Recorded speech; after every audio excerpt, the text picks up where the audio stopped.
city is starving for a winner. I'm starving for a winner, and hopefully the city and Grace will be awfully happy.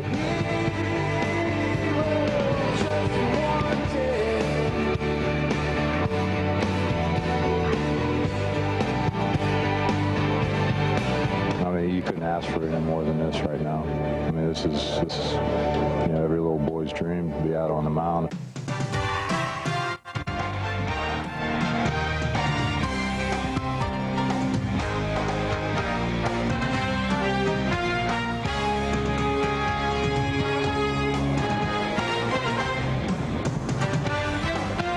This incredible roller coaster ride of emotions that has been the 1998 Cubs season wraps up the regular season portion of the schedule today in the Astrodome. The Astros and the Cubs will battle once again before a full house here on WGN. Hello again, everybody. Along with Steve Stone, I'm Chip Carey.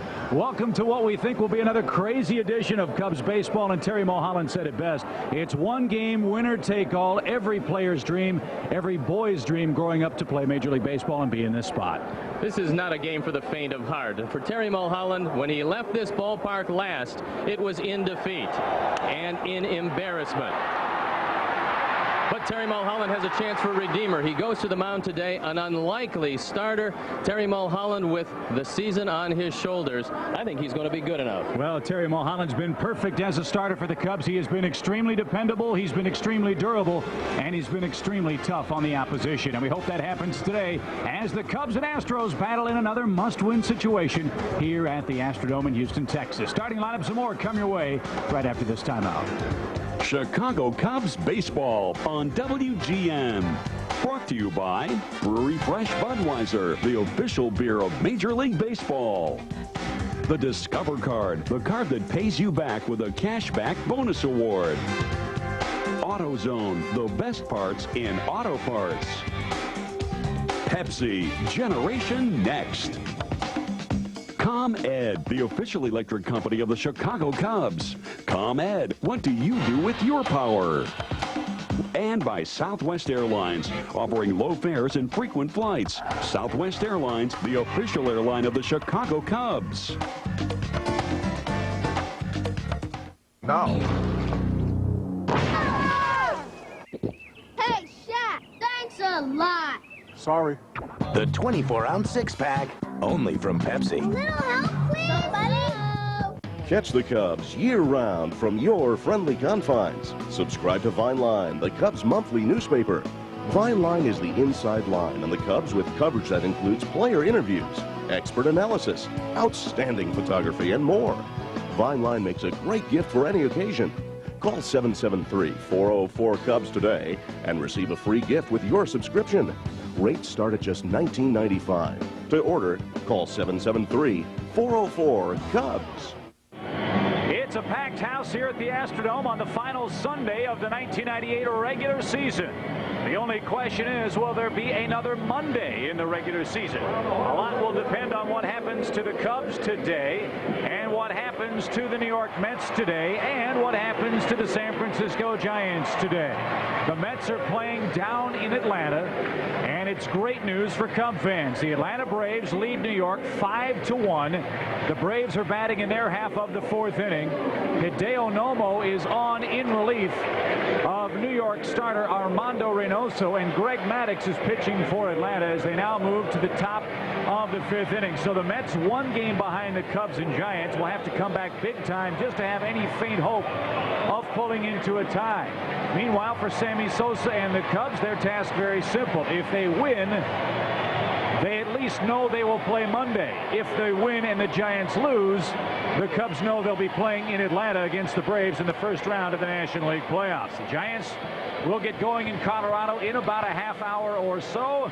And here is the Cubs starting lineup for this big ball game down at the Astrodome. It's brought to you by Pepsi, and Lance Johnson leads it off. Then it's Jose Hernandez, Mark Grace, Sammy Sosa, Glenn Allen Hill, Gary Gaetti. What a ball game he had yesterday. Then Morandini, Service, and Terry Mulholland for the Cubs. And the defense for Larry Dierker and the Astros, left to right. Alou, Hidalgo, and Bell. In the infield, Berry, Gutierrez, Biggio, and Bagwell, and a battery of Brad Ausmus and Mike Hampton. Hampton at 11-7, a fine ERA of 3.46, on for the 32nd time. As you see, he's only completed one game.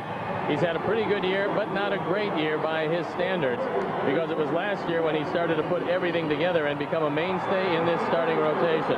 Last year he was 15-10. He'll fall short of that this year. Steve, I know Cub fans everywhere are extremely nervous about this ball game. It's one game, winner take all, but gauging from the atmosphere in the clubhouse as a former player who's been in this kind of a situation before, what did you gauge the emotions of the Cubs team today? I thought the team was very loose coming into the ball game today. We were down there for about an hour before the game.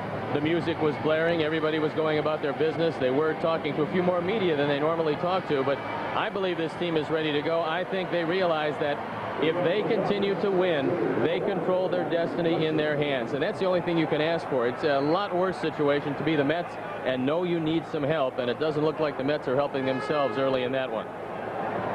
So that certainly is good news as they battle in Atlanta. 5-1 is the score in favor of the Braves. Later on, the Giants will battle the Rockies, and we will be on the air here on WGN until the conclusion of that Giants-Colorado ball game, and hopefully have a celebration here at the Astrodome. So Mike Hampton goes to work, and we're underway. It's ball one outside to Lance Johnson, who's become the hottest Cub hitter. A 10-game hitting streak for Lance.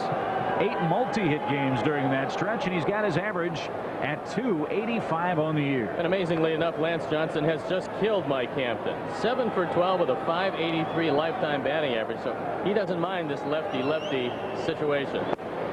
And he takes a strike, says Mark Hirschbeck, the home plate umpire. Jeff Kellogg at first, Bruce Fremming at second, and everybody in Chicago's favorite umpire, Eric Gregg, over at third. Ball and a strike to Lance. And the count moves in his favor, 2-1. I don't think you're going to get the high fastball from Mark Hirschbeck today. You're going to have to keep that ball down. 2-1.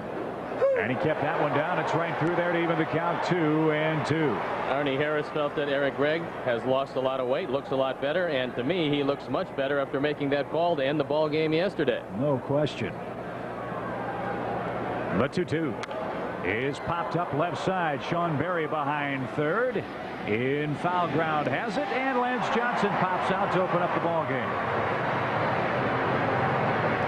So the leadoff man for the Cubs retired. Lance Johnson, and Jose Hernandez, the Cubs shortstop, will be the hitter. He's batting .254 with 23 homers and 75 runs driven in. Jose didn't know if he was going to play today. I wished him good luck, shook his hand, told him it was a great year, and said go get him today. He said, I'm not sure if I'm in the lineup.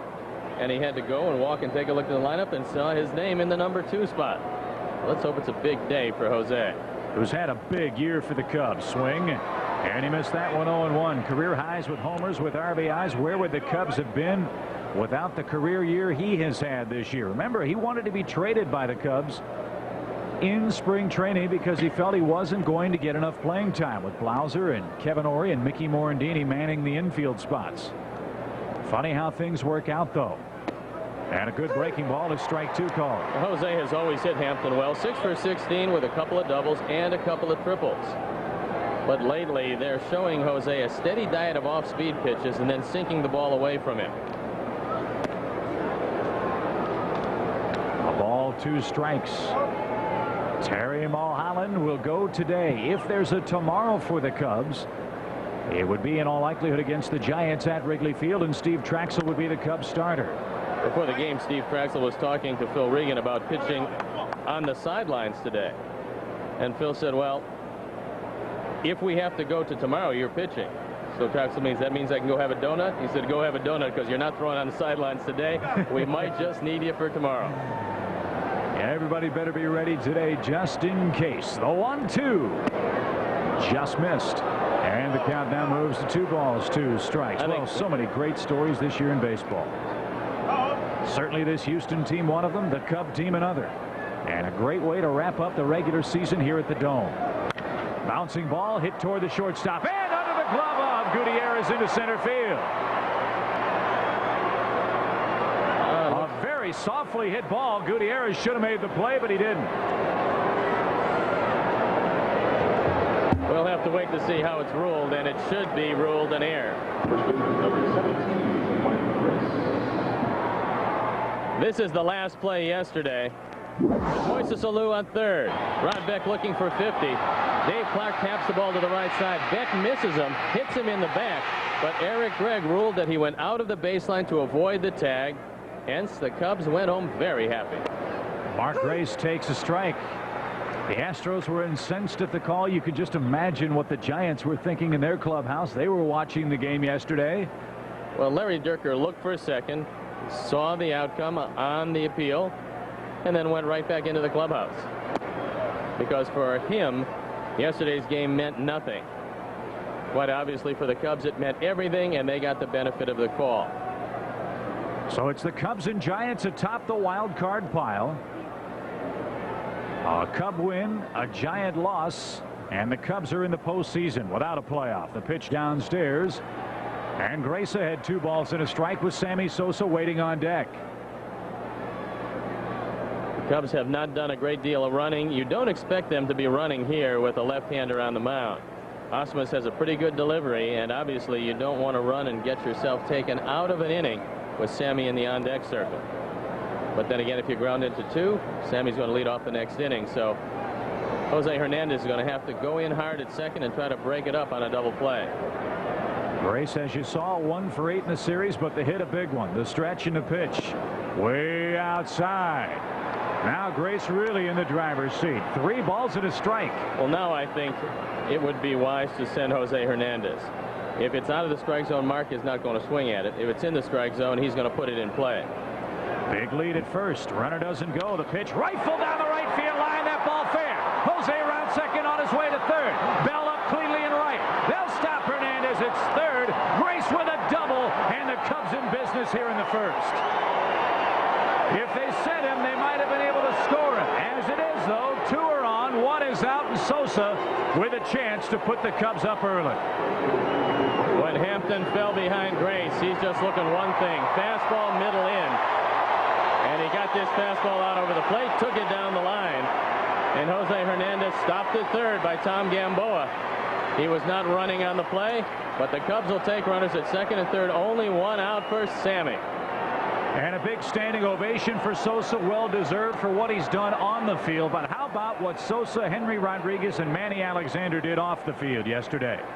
They went to the Dominican Republic consulate here in Houston to help load trucks with food and emergency supplies to deliver to Dominican victims of Hurricane George down in the Caribbean. Folks, you're looking for men whom you want to call heroes.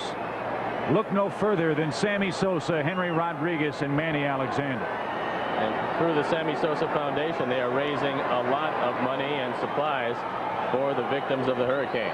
The flash bulbs popping. The pitch is inside, ball 1. Sosa also said he's going to auction off the home run ball number 62, and all the proceeds from that will go to Dominican hurricane relief. Now, Sammy has never hit Hampton, but he's hit a lot of guys this year that he's never hit before. He's just 2 for 27, an .074 batting average against him. The 1-0 swung, line drive, base hit center field. 1 run scores. Grace will be stopped at third, and the Cubs have a 1-0 lead. Oh baby, what a bullet right up the middle.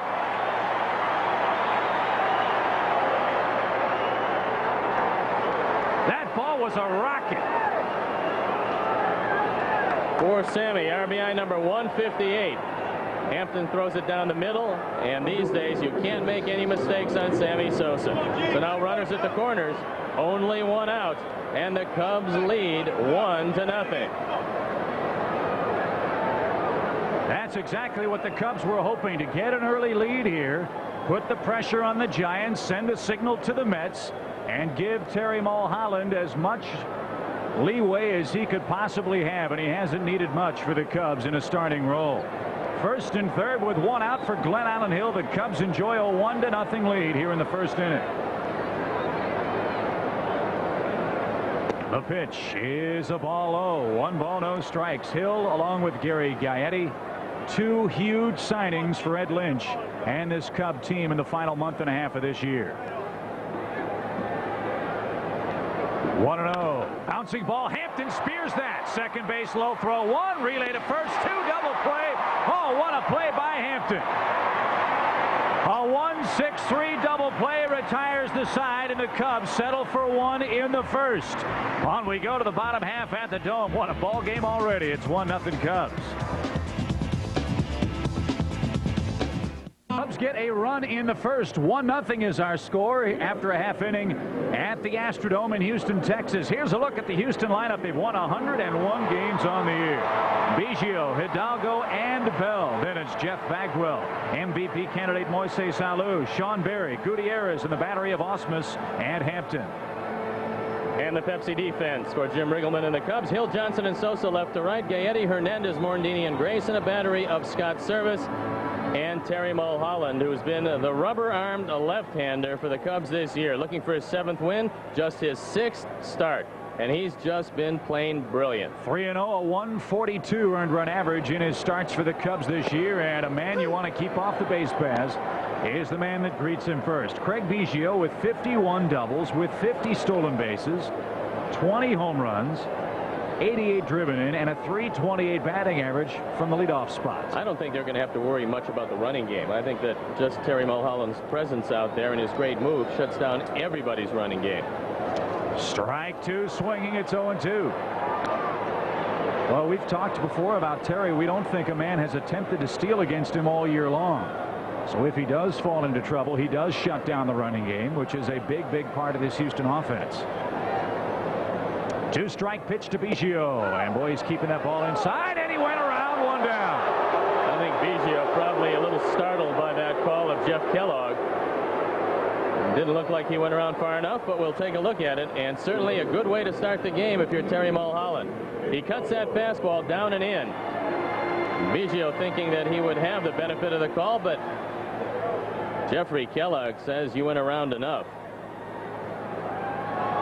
So 1 up, 1 down, and here is Hidalgo, the Astros center fielder.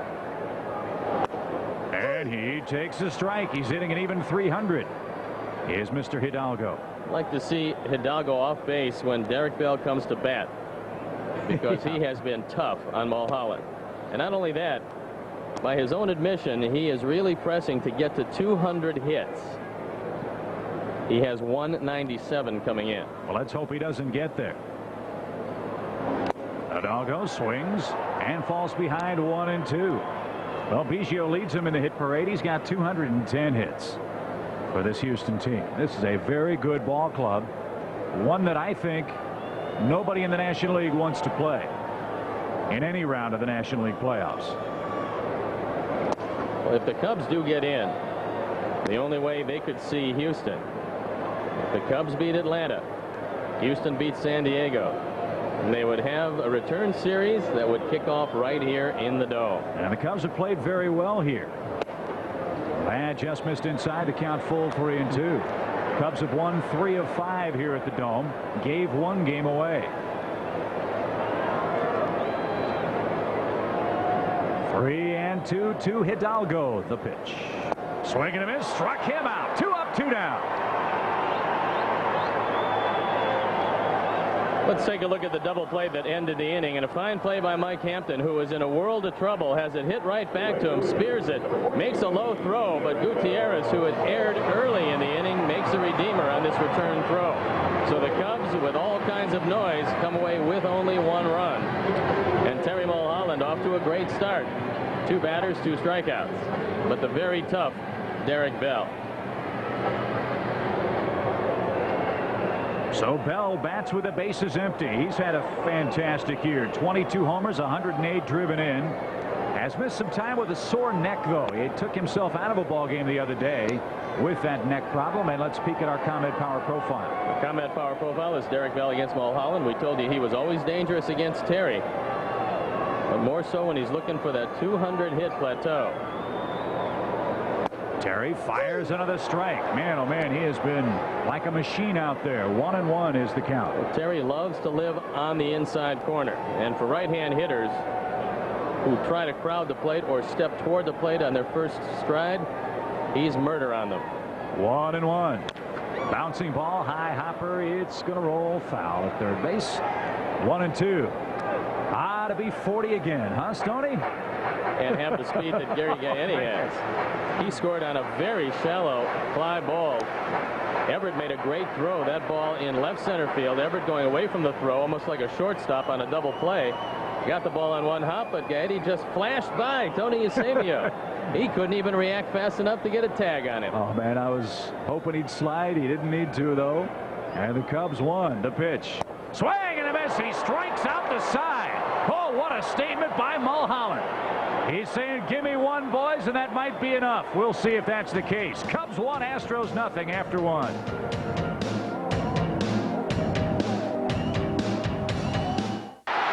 The 30.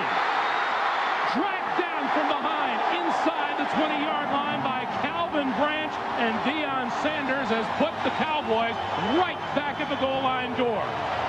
I don't understand why you would line up and kick the ball far right down the middle of the field to Deion Sanders. Hey, believe it, this guy is good. Why keep testing it? The idea is not to give the other team's good players a chance to make plays. They've been doing it all day long. Very fortunate that the Raiders, Calvin Branch is hustling to stop the touchdown. 44-yard punt, 59-yard return. And Deion Sanders, much as he lit up the Giants at the Meadowlands last Monday night, has put the Cowboys in good position here today. Called the runner out, and Gary Gaetti singles on the first pitch into left field for the Cubs. That one just out of reach of Sean Berry. And what you get with Berry is a little better offense than Billy Spires, a little more power, but just a shade worse defense. And Berry can't get to it, either can Gutierrez. So the venerable Gary Gaetti leads it off with a base hit, and here's a man who needs about 3 of them today to get that batting average up to 300. Mickey at 297 on the year. And he has been mesmerized by Hampton. 0 for 12 lifetime. But yesterday, Andrew Jones of the Braves was 0 for 12 lifetime against Al Leiter and finally solved him. So maybe today will be Mickey's turn in today's Cubs-Houston matchup. Well, if Hampton keeps falling behind, he's going to have some problems with all of the Cub hitters. Looks like the Cubs have come out raring to go today. They know that if they win, worst case scenario, a playoff game in Chicago tomorrow. Morandini hits a high fly ball into left center field. Charging over is Hidalgo. He makes the grab. And Mickey flies out. 4 out number 1 here in the second. And former Astro Scott Service will be the hitter. Good news, Atlanta up 5-1 over the Mets. That game is in the 6th inning. And they'll fire away in Colorado in about 5 or 6 minutes. And the Giants have been as hot as you'd want to get, closing that gap to 0, as they say in soccer. Let's put a few more runs on the board and post that up on that scoreboard in Colorado. That would be nice. The pitch to Service is outside. Well, how about this day for Roy Halladay? Who is Roy Halladay, you're saying? Well, he's a rookie pitcher for Toronto today. Had a no-hitter into the 9th inning. Lost it on a Bobby Higginson solo home run, but he won the game 2-1. The pitch to Service is a called strike. Boy, the last time I can remember ever seeing a no-hitter pitched on the final game of the regular season was right here in Houston. Mike Scott did it for the Astros. It clinched a playoff berth for Houston that year. A ball and a strike. And Gaetti virtually atop the first base bag. I know you folks at home obviously very anxious and psyched up about this game. For us, in the 16 years that I've been here working alongside your grandfather Chip and of course with Arnie Harris, this is the first meaningful last game of the regular season we've ever worked. In '84 and '89 they had clinched it early. The pitch lined into right at Derek Bell. Sinking liner. There's the catch. He'll have no play at first as Gaetti gets back in time. They're now 2 men out. Good play by Bell, who's had a magnificent defensive series. Took a base hit away from Morandini in the first game that the Cubs lost. This is a little easier play as he comes in and gets that sinking line drive, and now it'll be up to Terry Mulholland. Terry's been taking some pretty good cuts in batting practice lately. He's looked like he can do some damage with the bat. How about Mark Clark yesterday with a couple of doubles? It must be our year, dude. The pitch. Here's a strike. Yeah, when I saw the first double, I thought, wow. Then the second double was in the lights, and Lou missed it. But for Mark Clark with 2 doubles, that ties his season output in one day. Kind of like Stan Javier yesterday. How about that guy? Well, obviously Javier had a big day for the Cubs. Mark Clark, with everything going, everything on the line, came through with his biggest effort of the year in a gem here over 8 innings. 0-2 to Terry.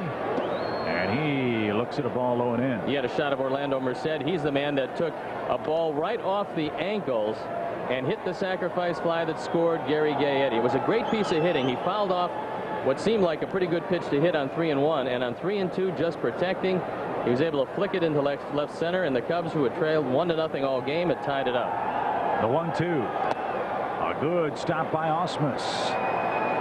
It's 2-2. Let's pause quickly now for station identification from Houston. This is America's #1 sports station, WGN, Chicago. Upwards of 50,000 here at the Dome in Houston. A Cub win guarantees we play another day. Then we scoreboard watch and see what Colorado and the Giants do. 2 balls, 2 strikes. Gaetti a lead at first. Now the pitch. Inside. Full count now, 3-2. Well, that's what you want, because Gaetti can get a running start. It also takes away the force at second base, and we've seen Mulholland leg out a crucial infield hit earlier. And he walks the pitcher. And look at Hampton. He can't believe it. 2 are on, 2 are out. Somewhat unbelievable, especially when you get on top 1 and 2 and you find yourself walking Terry Mulholland. Now you have to face Lance Johnson, and he's got that batting average up over 280. He popped out his first time, but a hit could mean a run here. He's 7 out of 13 against Hampton in his career. The pitch is a fastball right through there. Arms in the outfield pretty good all the way around. And so on a base hit, it'll be the 40-year-old legs of Gary Gaetti against the Astro outfield. Runners lead first and second. Cubs up by a 1-0 tally. The pitch is hacked foul. 0-2. The air conditioning blowing in today at the Dome. As you see the banners in center field with the Texas flag, the American flag. Awfully tough on the home run hitters. Awfully tough to hit in this weather. But the pitchers love coming to the Dome. 0-2. The runners lead. Here comes Hampton's delivery, and it's strike 3 call on the outside corner in the inning over. No runs, 1 hit, 2 left. After 1.5, Cubs still lead it by a run.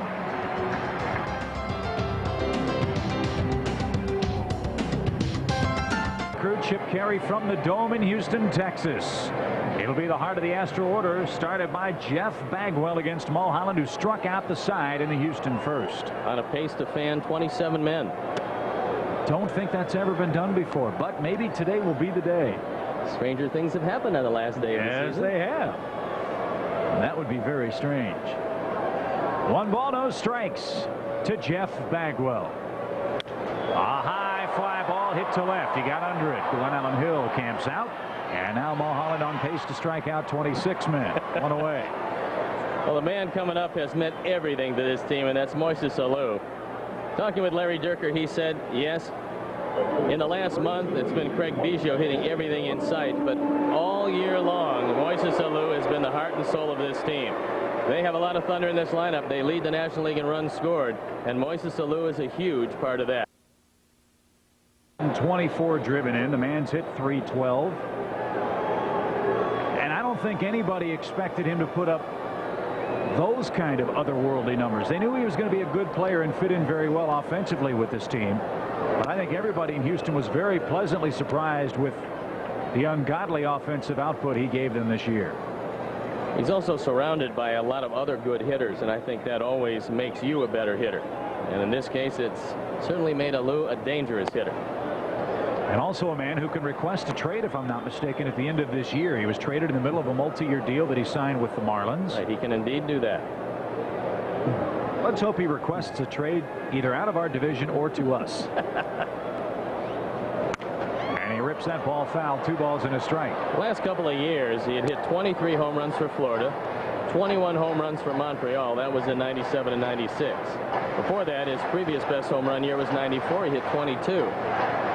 This is a breakout year with 38 home runs. And it couldn't happen to a nicer man than Mr. Alou. Strike inside corner. He didn't like it. 2-2. But you have a lot of these Astros that stand very close to the plate, and they're used to seeing fastballs out away. But you see where Service sets up? Terry gets it right there.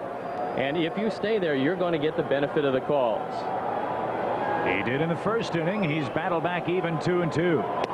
That one too far inside. 3 balls, 2 strikes. They're underway in Colorado. Marvin Bernard is leading off for the Giants. We'll keep you posted on that game as we move along here in Houston. Cubs in front 1-0. Bases empty in the Astros second. And Alou hits that ball sharply to third. Gary Gaetti has made every play since joining the Cubs, and he made that one for out number 2. Interesting quote came out of that San Francisco-Colorado game. Kirk Reeder, who's starting the game for San Francisco, admitted yesterday that he had a sore elbow and said that he wouldn't be pitching if this game didn't mean anything. Well, as it turns out, to San Francisco, the game means everything. But they've got a pitcher apparently who's going to be less than his best. So let's see if the Rockies can take advantage of that. And let's see if Terry can take advantage of Sean Berry here. 2 outs, bases empty, Cubs by a run. First pitch is a ball low. Berry hitting .315, 13 homers, 51 runs driven in. Berry 3 for 5 lifetime against Terry Mulholland. Chase the high fastball. 1-1. Let's just hope that they keep swinging at fastballs up there. Sean Berry does have a lot of power. He would just as soon pull the ball, but we've seen him explode the ball to right center on occasion. A ball and a strike to Berry.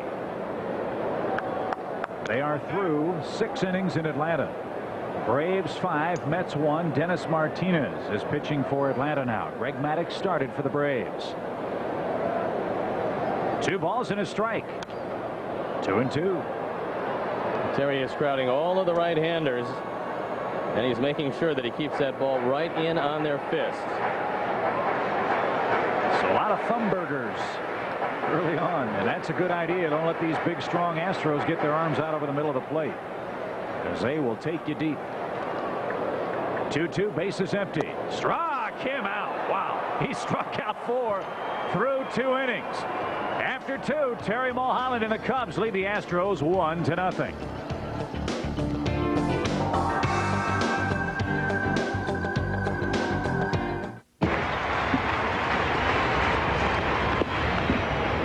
He hasn't been able to throw him a breaking ball for a strike yet. The 2 strikes he got in the first at bat were both fastballs upstairs that McGuire couldn't catch up with.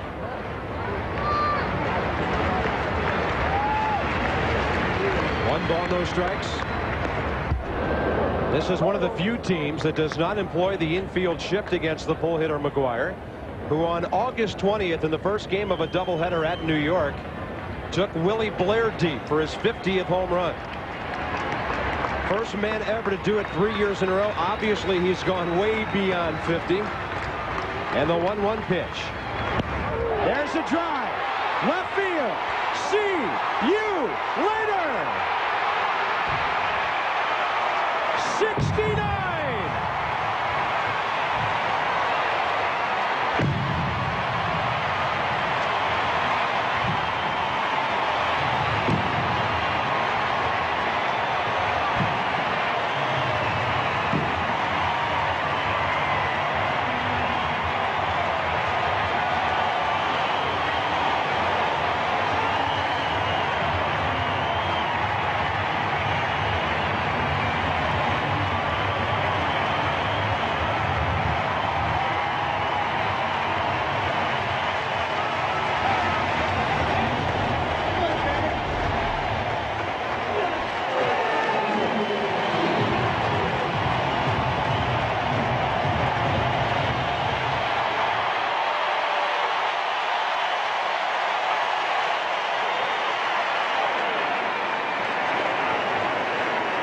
They came to see if he could do it one more day, and as usual for the St. Louis fans, Mark McGwire delivers. Think about what he and Sammy have done this year, and 70 does sound like a nice round number, and maybe Sammy can pop a couple of them here. Mark McGwire has hit a solo home run in St. Louis to put the Cardinals in front 3-2. That's amazing. Here's Grace. And he looks at ball one. And on that shot behind Mark Grace, we have Leonard Coleman, the president of the National League. And we have Drayton McClain, the owner of these Astros. And a breaking ball for a strike evens the count. And there is a look at Drayton McClain with the president to his right.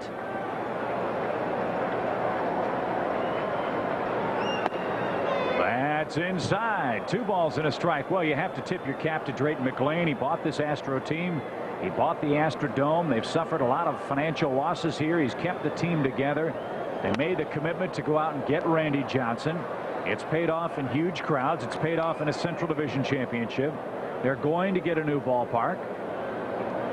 And this team's going to be a powerhouse in this division for many years to come. And especially if they sign that guy. The question is, where will the Randy Johnson traveling road show end? I'm going to guess it's going to stay right here. The pitch.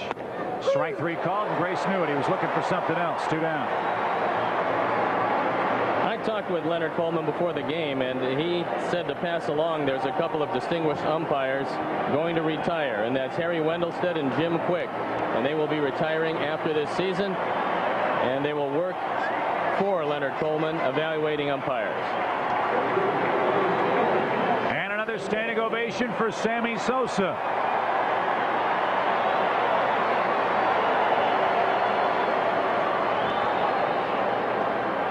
Mark McGwire's hit 69. Sosa's hit 66 on the year. Base is empty. 2 men out. The pitch. And a breaking ball taken for a strike. The one big difference after today's game, Mark McGwire's going home. Sammy is hoping and praying that the Cubs go to the postseason. The 0-1 is high. Mets threatening now in Atlanta. They've cut it to 5-2. They have runners first and third with 1 out and Mike Piazza in the batter's box. 1 ball, 1 strike. The pitch. He skipped out of the way. It's 2-1. Crowd booing. They want to see Sammy light up the scoreboard here. The 2-1. It's 2-2. That's pretty good changeup, and he kept it in a good spot. Out away. The disparity is what fools you. He throws a 93-mile-an-hour fastball. Goes anywhere from about 86 to 93. And that changeup at 82, and it was low and away in a good spot. So Sammy with an even count. 2 balls, 2 strikes. Here it comes. He just missed. Wow, 3-2. Mike Piazza just struck out, by the way. There's a lot of cameramen around, but there's a lot of people with flashes. They're going out all over center field. I'm not sure if that's not distracting. It's got to be. Here comes the 3-2. Struck him out. And the inning's over. 3 up, 3 down for the Cubs in the third. We go to the bottom half. Still 1-0 Cub lead in Houston.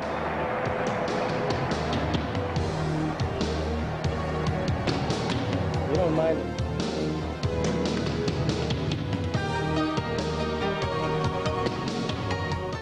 One pitch. Joe Buck, take it away. Now the 1-1. Into left field. Back at the track at the wall. Historic number 69. That on a hanging breaking ball. Number 69 for Mark McGwire. Back to Pat Summerall and John Madden. His 4th touchdown pass, and what a story that is. Mays made the touchdown catch. Yeah, Brett Favre made that throw. Mays was falling down, and you see that signal he gave there at the end. That's the thing that Mike Holmgren says. You know, I like everything about him. I just wish he'd cut that showboating down a little. That'll come back to haunt him. But you know, the pass protection has really been good. I mean, a lot of this has to go to the offensive line, a lot of it to Brett Favre, and then a lot of it to his receivers for making some great catches and getting open. Back in our studios here in Chicago, what happened moments ago in St. Louis. Mark McGwire facing Mike Thurman of the Expos, bidding for home run number 69. Here it is. Now the 1-1. Into left field. Back at the track at the wall. Historic number 69. So McGwire now with 69, Sosa 66, but the Cubs still in action against Houston. And let's go back to the Astrodome now and join the crew. Okay, thank you very much. Ricky Gutierrez with a base hit here in the third inning on an 0-1 pitch. That's the first Houston hit of the ball game, and the tying runs aboard here in their half of the third inning in a 1-0 game. From the left field camera, we'll take a look at Ricky Gutierrez, who breaks up the no-hitter in perfect game. And Ricky has a tendency to stray off the bag. Terry Mulholland, you know, will be keeping him close. And this is a real good hit-and-run situation if you're Larry Dierker. But I'm not sure he's going to employ it. For him, this game means very little. Osmus from Dartmouth takes a strike. It's 0-1. There you see his numbers on the year. He's also grounded into 18 double plays, despite the fact that probably Jason Kendall and Brad Osmus are the two fastest running catchers in the National League. Short lead at first. The pitch floats upstairs. John Rocker now pitching for Atlanta and facing former Cub Brian McRae. It's a 5-2 game in favor of the Braves. Mets batting in the top of the seventh. Runners first and third, and 2 men out. Osmus has always hit Terry Mulholland well, but Terry has pretty good stuff today. A ball and a strike. The runner doesn't go. The pitch cut on, fouled away. Giants failed to score in the top of the first in Colorado. There's one out in the bottom of the first inning. Nathy Perez batting against Kirk Reeder.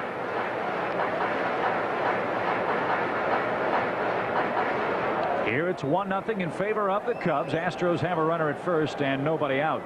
We're in the home half of the third inning.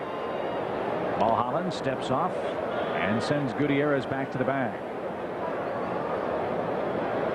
Well, a lot of folks disdained the wild card. Didn't like it. Thought it was a real bad idea. It's turned out to be a very good idea this year. For without it, the Mets, the Cubs, and Giants would have had nothing to play for. The Boston Red Sox would have had nothing to play for. I said from the beginning, Chip, that anything that lends more excitement for the final stages of the baseball season has to be good for the game. And that certainly is what the wild card affords a lot of different teams. That just missed inside. It's 2-2. With no wild card, obviously New York, Cleveland, Atlanta, Houston, and San Diego just dominated, and then the rest of the teams, playing for pride the rest of the way in personal statistics. With the wild card, it's become an astounding last couple of weeks. The pitch. Line drive hit toward right. Sammy on the run, still chugging, can't get there. It'll drop in front of him. Runners first and third now with nobody out. And Mike Hampton, the Houston pitcher, is due. Mike Hampton is an excellent hitting pitcher. Not good, excellent. Osmus catches a break. This one just floats into no man's land in right field. For the moment, Gutierrez had to hold up, waiting to see if it would drop, but it bounced so high that he was able to coast into third. Runners at the corners, nobody out, and again a world of possibilities because Hampton's hitting .267. Pretty impressive. And 4 doubles on the year. It also has 6 sacrifices, and you'd think they probably would do that in this situation. So let's see. He's not showing punt. He's swinging away and fouls it off. Mike Pavich, the coach at third, former major league player, and a pretty pesky hitter in his day. And the man at first, a beloved character here in Houston, Jose Cruz. The 0-1. Swing and a miss. 0-2. And you got to say his name right. Jose Cruz. That's how they say it down here. His son, of course, plays for Toronto. Hampton down 2 strikes. Good news in Atlanta. Brian McRae just struck out. Colorado has a runner at first with 2 outs at Coors Field, and Dante Bichette in the batter's box. A strikeout would be real nice right here. 0-2 to Hampton. Thank you very much. 1 away. 5 strikeouts for Mulholland.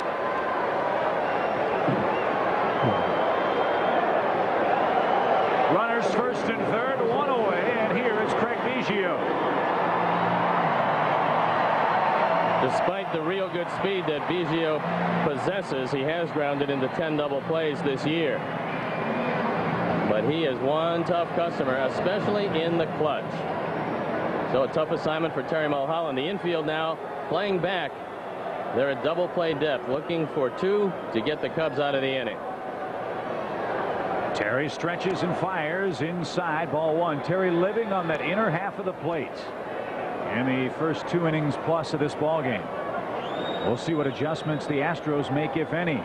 With runners in scoring position, a very lofty 368 batting average for Craig Biggio.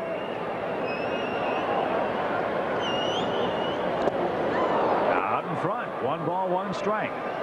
I think we've talked about this before, Steve, with this Houston ball club. One of the things that I know you love and admire about Larry Dierker's ball club is the toughness factor that they have. When you have Biggio and Bagwell on your ball club, you're going to out-tough everybody you play, and it just happens to be the case that those guys are 2 of the best players in our league as well. 2-1. Well, these guys on a daily basis do everything that it takes to beat you. In the case of Biggio, he runs so well that he doesn't mind stepping in front of anything inside, and you run the risk of hitting him, which has been done 23 times if you keep throwing the ball in tight, because he doesn't mind sticking that lead elbow out and then trotting to first. 2 balls, 1 strike. Mulholland getting the ball up there in the low 90s. The pitch. Oh, he swung at ball 3 right there, and that's a big break. 2-2. When Terry cuts that fastball, by cutting it, I mean, it starts probably on the inner portion of the plate, but moves in on the hands of the right-handers. It looks like it's going to be a good pitch. The right-hander comes forward with a bat, and then that ball just saws him off inside. That's the best pitch that Terry has going for him right now. Oh, for another strikeout right here. 2-2. Runners lead at the corners. Here it comes. Now it's full 3-2. Well, let's see if they decide if they want to run with Osmus. You would stay out of the double play. Normally, Biggio a pretty tough man to fan, but this year, as he's looked for more power, his strikeouts have risen dramatically. He's fanned 111 times, and for him, that's a huge total. 112 would be real nice. 3-2. The runner leads from first, doesn't go. The pitch, swing and a miss. Oh, baby, 2 down. He just rushed a 91-mile-an-hour fastball up in his eyes, and Biggio couldn't lay off, and now it takes a 2-out Houston hit to tie the game. Service wants it inside. Terry gets it out over the plate, but still throws it by Craig Biggio. From high overhead, we'll show you a ball that split the middle of the plate. And Terry Mulholland has done in Biggio twice on strikes. I don't think Biggio can believe that particular at bat. So Terry has struck out 6. And Hidalgo is the final Houston hope. They had him first and third, nobody out. They stay there. A little bloop, shallow right's going to tie the game. Osmus on his way to third. He'll get the red light. And Sammy flips the relay back in. 1-1 ball game on a flare into right field. RBI number 34 for Richard Hidalgo.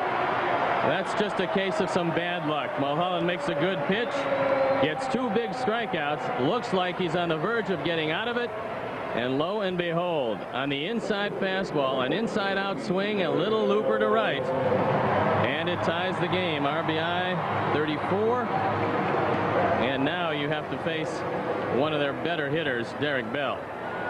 So it's a 1-1 game here in the 3rd inning. First and third, 2 outs for Bell. He struck out in the first inning.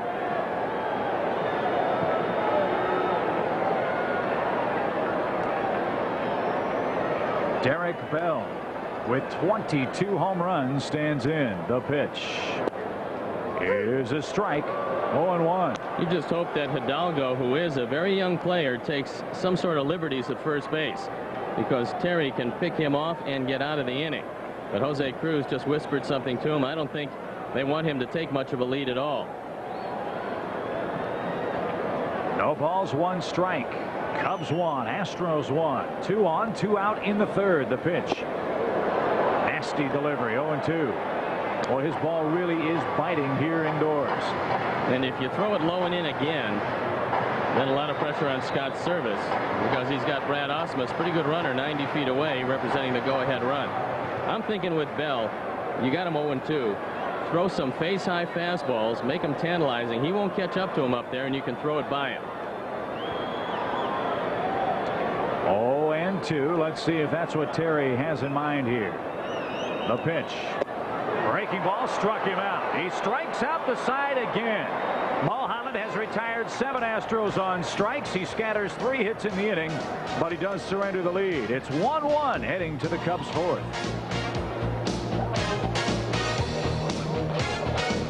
Randy and Monica at number 10 with The Boy Is Mine. Woo!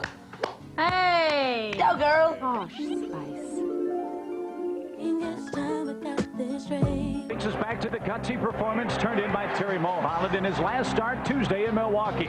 Mo went 8 innings, striking out 4 and getting some great defense behind him for his 3rd Cub win as a starter. A great outing by Terry Mulholland in a clutch must-win situation. Today's Discover Card Payback Playback. 1-1 game after 3. To the 4th we go. It's Glen Allen Hill, Gary Gaetti, and Mickey Morandini. A 1-1 ball game. Hill hit into a double play his first time up. Cubs were threatening to put a crooked number on that scoreboard, but Hill hit a one-hopper back to Mike Hampton. He speared it and started the 1-6-3 inning-ending double play.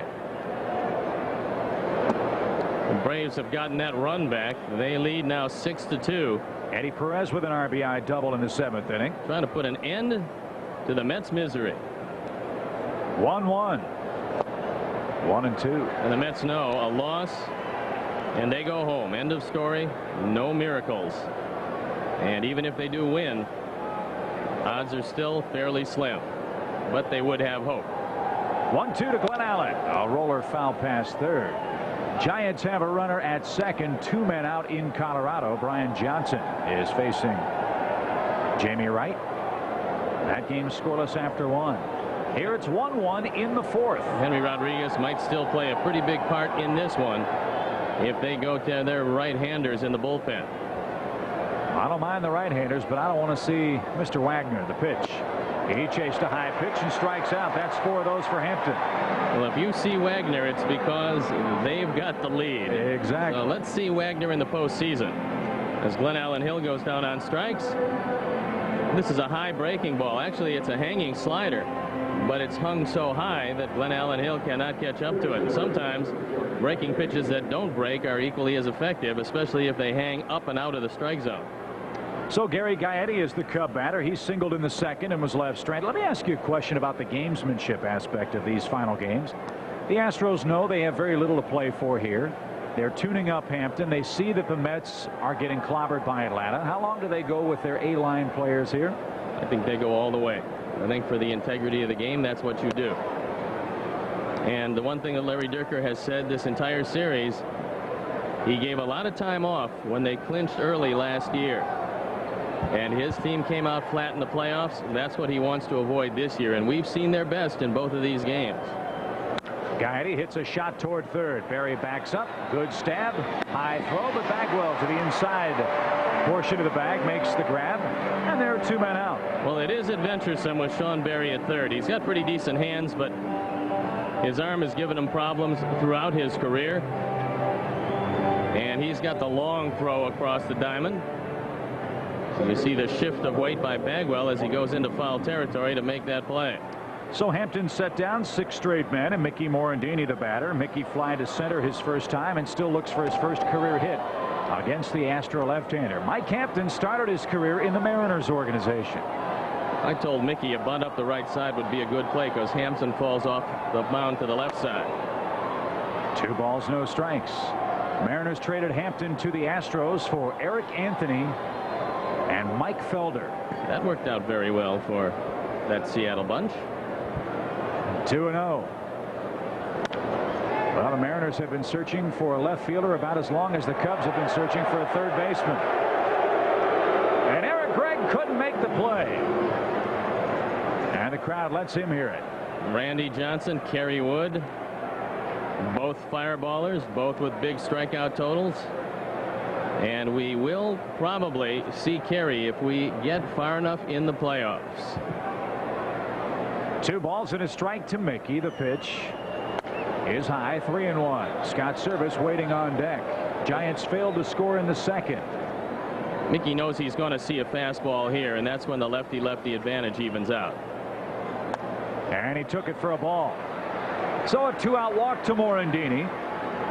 That is the second one of those Hampton has issued, and now Scott Service, the Cub batter, will do so here in the 4th inning. Mickey feels that hitting in the 2 spot this year ahead of both Grace and Sosa, he couldn't run quite as much as he'd wanted to. He's an excellent base stealer. He's stolen 13 bases, been caught just 1 time. But he feels in a different spot he could probably steal 30 bases without a great deal of difficulty. This might be a time when you might want to guess and run with him.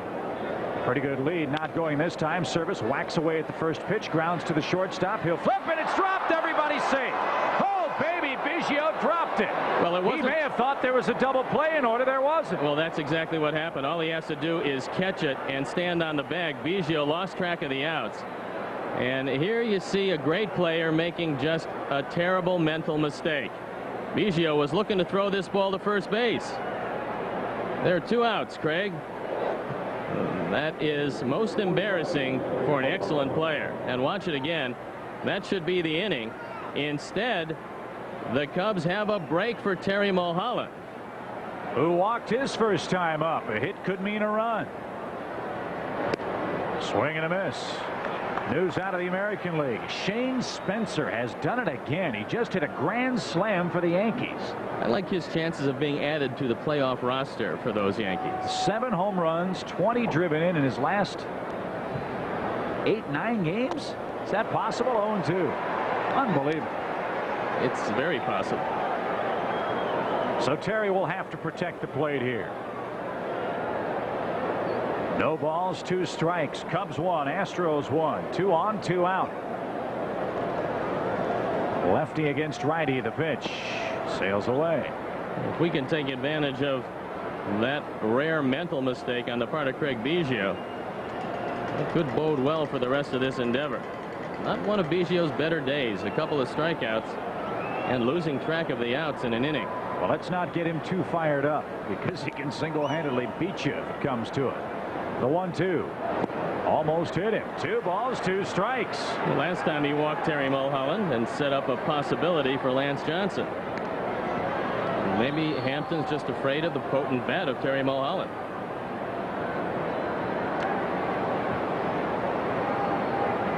In the words of the former Astro Joaquin Andujar, you never know.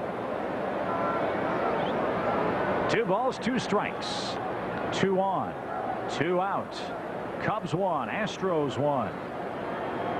Terry ready. Here it comes. Good cut, and he stays alive. Well, for Terry Mulholland, you got to shorten up on your swing. Just try to put the ball in play. A little pressure on this Houston defense. Hampton taking a page out of Mulholland's pitching guide. Everything in on his hands. Let's see if he can make a mistake here in the Cubs' 4th. 2 on, 2 outs. The 2-2. Swung line right center field. That ball is over the glove of Hidalgo. 1 run scores. Here comes Service around third. He's got the green light. Mulholland has doubled home 2, and the Cubs have the lead.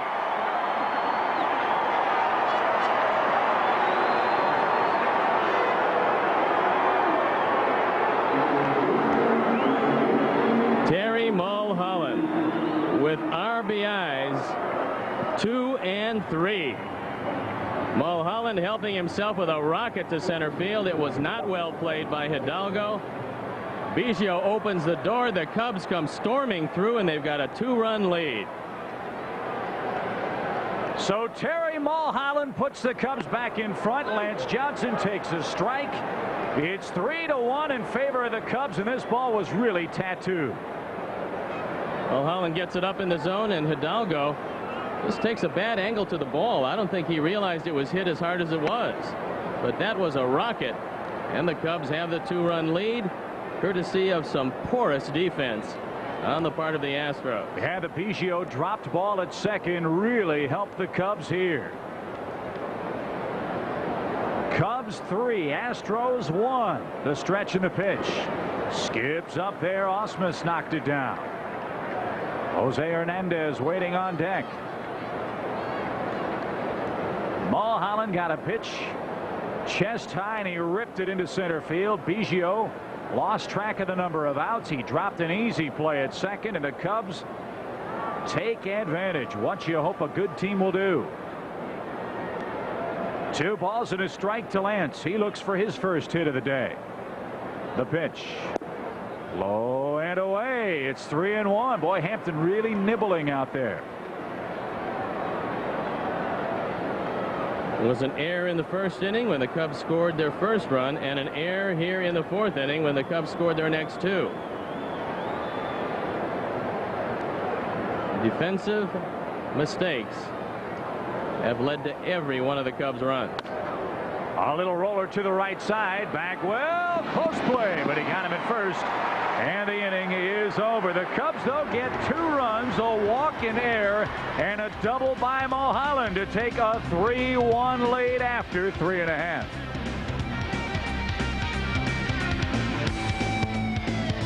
Too happy. Craig Biggio isn't too happy. He's up the runway doing a little remodeling as we speak. His error allowed Mulholland to hit, and he provided the 2-run scoring double to put the Cubs in front. It wasn't the physical aspect of the error, but the mental aspect of the error that I'm sure has infuriated Biggio.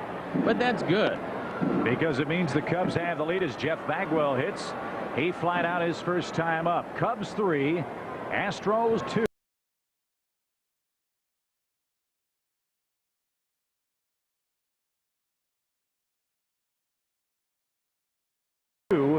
In Colorado. The Giants 1 ball.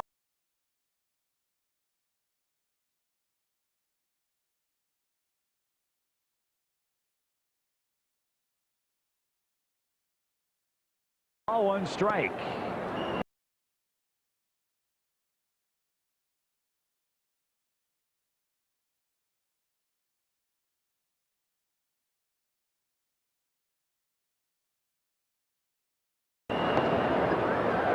Three balls and a strike. What?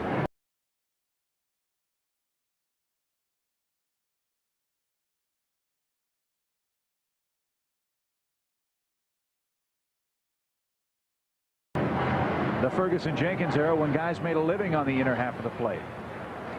I think many of the guys are kind of unsure of their control on a given pitch. 3-1. He lost him. Leadoff walk. See, Chip, inside, if you are a pitcher who throws inside a lot, there is very little room for error. And the good pitch is really 3 or 4 inches inside, not on the inside corner. And a lot of guys realize if they miss in there, well, it could turn into a home run.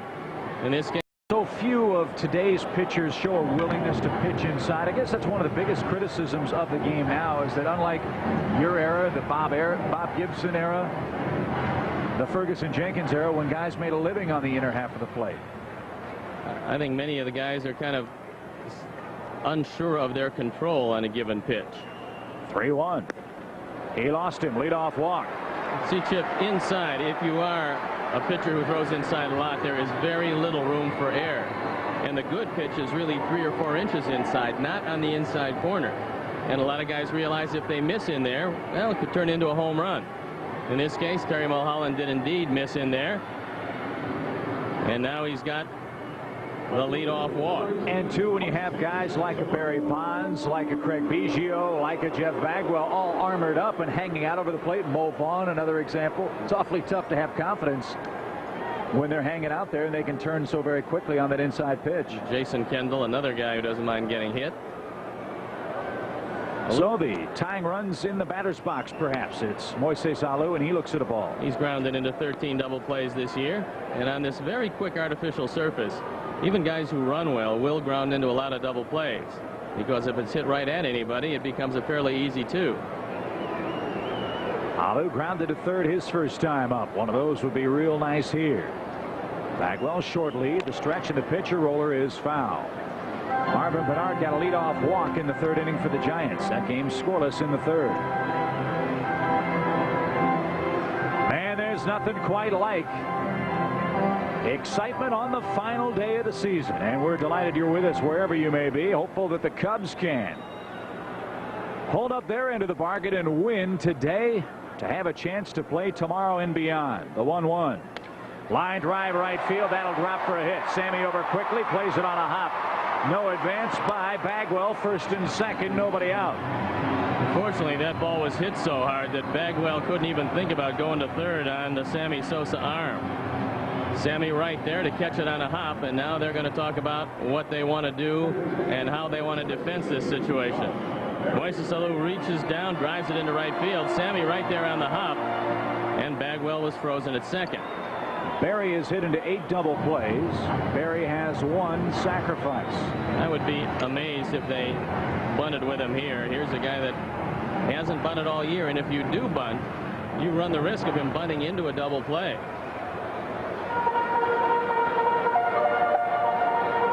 Good news in Atlanta. Hopefully good news forthcoming in Colorado. Marvin Bernard has advanced to second on a passed ball. In Colorado, the pitch is a strike. Barry showed no signs of bunting, and Mark McGwire is batting for the Cardinals. All kinds of stuff going on. Feel like a traffic cop here today. Well, if you missed it earlier, Mark McGwire hit number 69.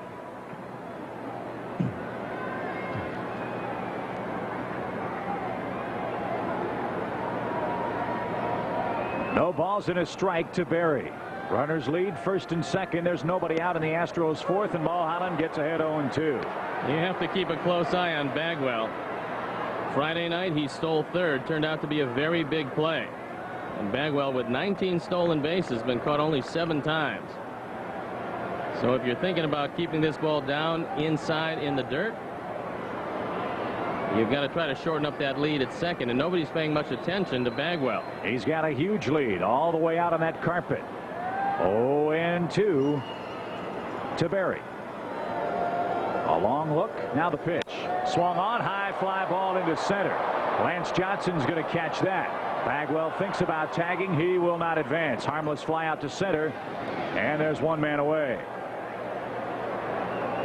So Barry flies out. He can't advance the runners. And Cubs fans, 1999 Cubs tickets are going to be sure to be going fast. So don't miss out on all the fun for $19.99. For information on season tickets or group sales for next season, call 773-404-CUBS. Here's the original good man for 2. Ricky Gutierrez has grounded into 19 double plays, including 2 in his first 2 at-bats on Friday night. But Gutierrez singled his first time up today, and he scored the lone Houston run. Cubs 3, Astros 1. The pitch. Laced foul into the seats, 0-1. Well, it's great to see Dan Roan of our WGN sports staff on hand in the booth today. Dan hopeful of getting splashed with some of the bubbly after the game today. That would mean the Cubs have clinched a playoff berth. But the Giants have none of that. Barry Bonds just doubled home the first run for the Giants. They lead 1-0 in Colorado. The 0-1 here. Strike 2. It's 0-2. Well, the Cubs know one thing. If they win here today, nothing bad can happen. Right. Worst comes to worst, it'll be San Francisco coming to Chicago tomorrow for a playoff game that means everything to both teams. That's the worst that can happen if they win. No balls, 2 strikes to Gutierrez. The runners lead at first and second. Terry stretches. He fires, and he missed. And that playoff game, should it happen, would air right here on WGN. So as soon as we know who will be playing whom and where and when, we'll let you know. For we don't know yet ourselves. Scenarios abounding with every passing pitch and inning. But we wouldn't have it any other way. 1 ball, 2 strikes to Gutierrez. And again, he fouls it away.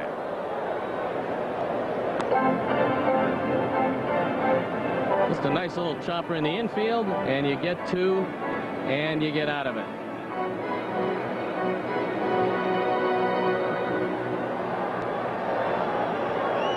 We'll show you that play with Rich King in just a moment. The Barry Bonds double. Here it's Cubs leading 3-1. The 1-2 to Gutierrez. Bouncing ball hit to the shortstop. Second base one. Relay to first. Is in time. Double play. And the inning is over. No runs, one hit, one left. We're through 4. Cubs still have a 3-1 lead.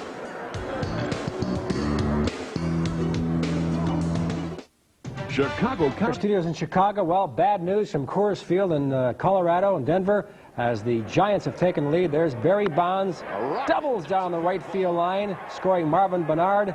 Giants on top now by a score of 1-0 off Jamie Wright and the Rockies. That game now in the third inning there at Coors Field. Back to Chip and Steve in Houston, Texas for more Cubs baseball. Our thanks to Rich King in our studios back in Chicago with Steve Stone, Chip Carey. We go to the 5th. Cubs enjoy a 3-1 lead, seeking their 90th win of the year. And former Cub Joe Carter is on fire, folks. He just hit a 2-run homer for the Giants. And they now enjoy a 3-0 lead over Colorado. Still a long way to go in that ballpark. 1 ball, 1 strike to Jose. A roller off Hampton's glove. He'll recover, and he'll make the tag himself. 1 unassisted. Here opening up the 5th inning.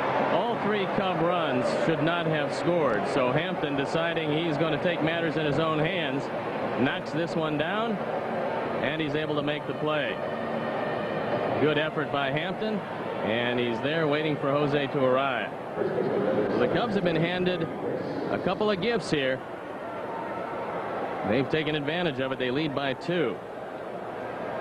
Mark Grace stands in. He doubled and he struck out looking. A high pop into shallow left. Out goes Gutierrez. On comes Alou. And very quickly 2 men out.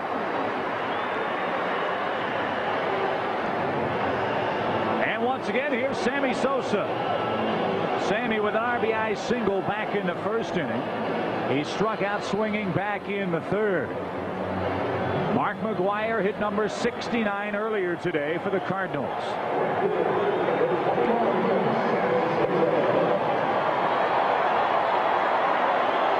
And Sammy himself has said, I don't care if I hit another home run. I just want to get to the playoffs. Sammy, I'd like to see you hit 3 more and the Cubs get to the playoffs. That would be just perfect. As long as the Cubs take care of business today, that's all that counts for the moment. Hampton goes to work with 2 outs, bases clear, swung on, belted into center field, but it's off the end of the bat. And Hidalgo trots over, puts it away, and a very easy inning comes to a conclusion. Hampton gets 3 outs on 5 pitches, and we're halfway home at the Dome. The Cubs in front, 3-1.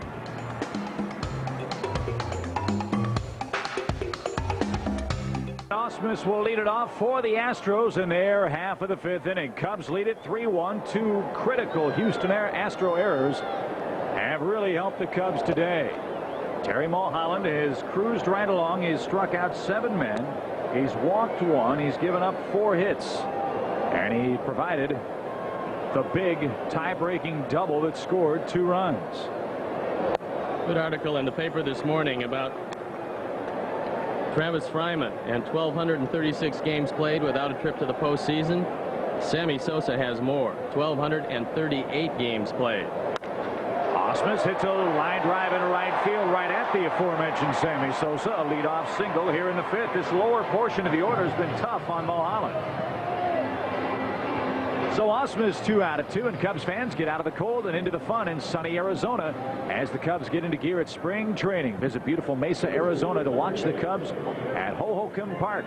For more information on spring training packages, call 1-800-283-MESA or visit www.cubspringtraining.com. Now you'd think Hampton would be bunting to move along Ausmus. He showed bunt, drew the bat back as he took ball 1 across his shoe tops. We told you about it before, but the Sammy Sosa Charitable Foundation is the organization that is being put together to send food, water, and clothing through the Chicago Cubs to the Dominican Republic. And it's a not-for-profit corporation working alongside the American Red Cross. There's the bunt. It's a good one. Grace will handle. He'll flip to Mickey covering the bag. Runner to second on the sacrifice. 3-4 the put out. And out of the top of the order we go. Here is the address for the Sammy Sosa Charitable Foundation. In care of the Chicago Cubs, 1060 West Addison Street. And for more information, call 773-404-CUBS. Help out some people. There were 100,000 people left homeless and about 200 deaths. And there is Sammy helping out, trying to get a lot of those supplies back to his native country. And our thoughts and prayers go to everyone in the Caribbean, now in the Gulf of Mexico and the southern states here in the United States, as Hurricane George really caused an incredible amount of damage. And we certainly wish everyone well as that storm continues to churn off the coast of Florida, Mississippi, and Alabama. Here's Craig Biggio. He takes the ball. 1 ball, no strikes. Biggio 0 for 2 with 2 strikeouts. Well, you have to worry about him here because nobody is more embarrassed or frustrated than he is over that mental mistake that led to 2 runs. So he becomes a whole lot tougher in this situation.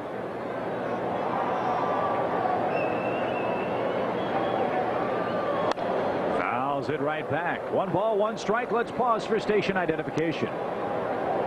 This is America's #1 sports station, WGN, Chicago. With Steve Stone, Chip Carey, and our entire crew. 1 ball, 1 strike. The pitch. Swung a line hard right at Hill. A throw back towards second, but Osma's back safely. That ball was hit right on the butt, but it's out, number 2. Well, Glenn Allen stayed with it, and yesterday we saw Moises Alou miss one a similar way. It does not get up above the lights. It becomes difficult to see. And although Bagwell hit it right on the screws, it was hit right at Glenn Allen Hill, who did a nice job. This is an easy ball to lose, but Glenn Allen Hill stays right with it.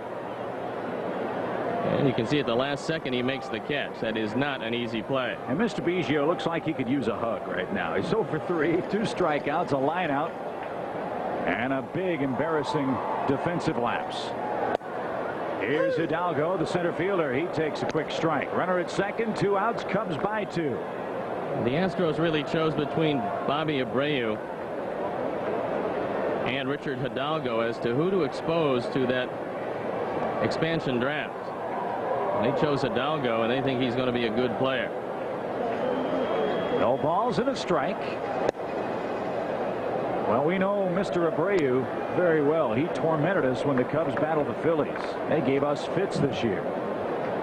And they're putting together a very, very good young ball club with Glanville, with Rowland. Kurt Schilling reached 300 strikeouts yesterday. So the Phillies are on their way. They still have a ways to go, but they're on their way. The 1-1.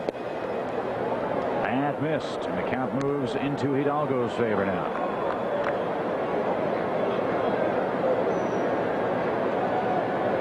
Hidalgo hitting .301 on the year. An RBI single his last time up. That was in the 3rd. That tied the game. It was a bloop single, but it counts nonetheless. The pitch. Service a good stop. Now it's 3-1. Talking about Scott Rowland, he had just an unbelievable year. He's 23 years old. He's hit 31 home runs. He's driven in 110. Coming on the heels of his Rookie of the Year season, there was nothing even resembling a sophomore jinx. That young man is going to be a great player.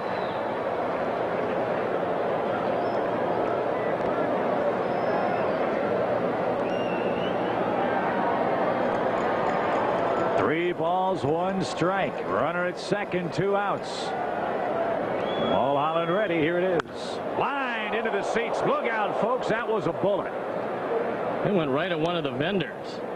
And let's hope that everybody's okay, because that was rifled over the Cub dugout.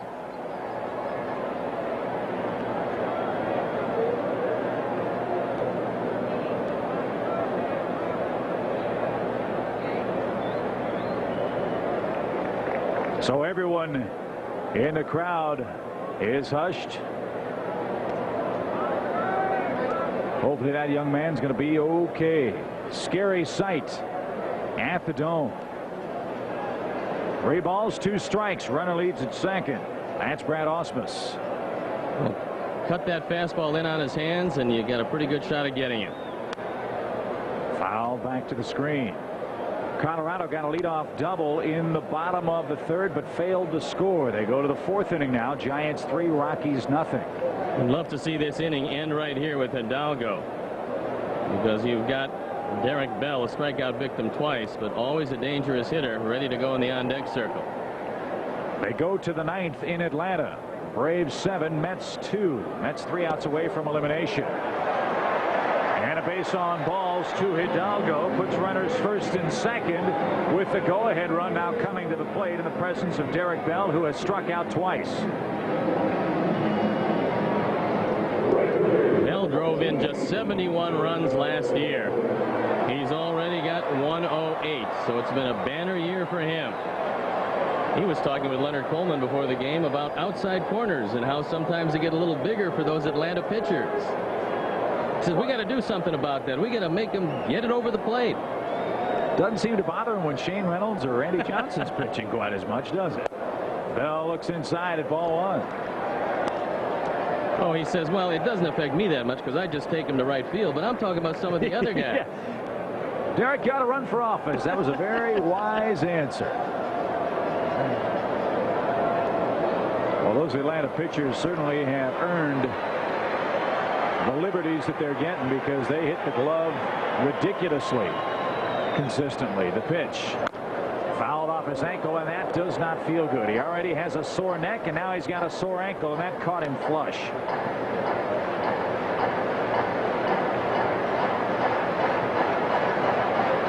Right off the instep, right on the left foot. And with Terry Mulholland throwing as many cut fastballs into the right-hand hitters, you see guys with quick bats fouling the ball off that instep and that ankle repeatedly.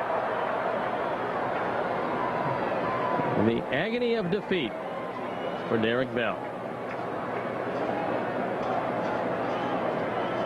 Fair. Just fair. 1 ball, 1 strike. Here's Terry's pitch. Swung line hard toward right. Sammy on the run. Got a very good jump. And he'll haul it in. And that retires the side. Nothing to it. No runs. 1 hit. 2 men left. It's an official game, and the Cubs officially in front by 2.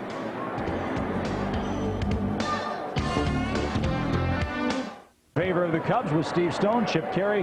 What a job by Terry Mulholland. Not only on that pitcher's mound, but in the batter's box too today. Well, yesterday it was Mark Clark, a veteran who hasn't had a particularly good year, but he had a brilliant game yesterday.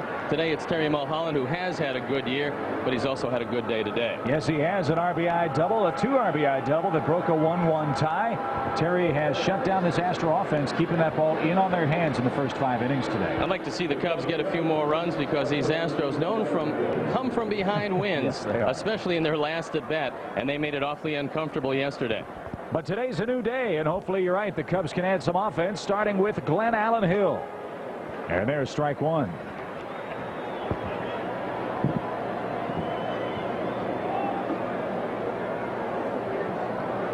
Mike Hampton hasn't pitched all that badly for the Astros, but he's on the short end of this ball game, 3-1.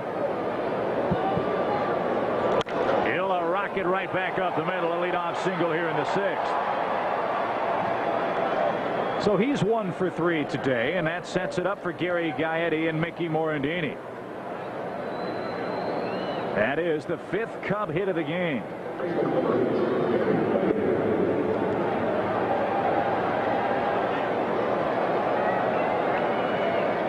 The Cubs trying to win 90 games. Who would have thought, Stoney, at the start of this season that it might take 90 or 91 games to win the wild card? Gaetti, a soft fly ball into center. Hidalgo comes charging. He's got it. And there's 1 away. Well, certainly not me, because last year the Astros won it and didn't get close to 90 games, and they won the division. And this year you thought if you could post 86, 87 wins, you'd have a great shot at the wild card. It has not worked out that way, as the Cubs poised to win number 90, and even 90 might not be enough. They might need 91, depending on what happens with the Giants. Glen Allen Hill leading from first. Mickey Morandini standing in the box. He's 0 for 1 with a walk and a run scored. Bears getting ready to kick off.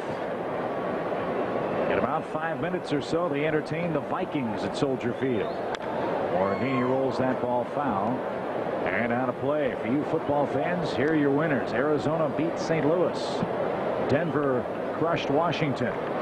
Jacksonville beat Tennessee. Kansas City beat the Eagles. New Orleans beat Indiana in overtime. And Oakland by a point over Dallas, 13-12. 3-1 score here in favor of the Cubs. We're in the 6th. Runner at first, one away. The pitch to Mickey, swung on, hit high in the air, shallow right. Biggio out, Bell in. It'll be Derek, the right fielder, 2 down.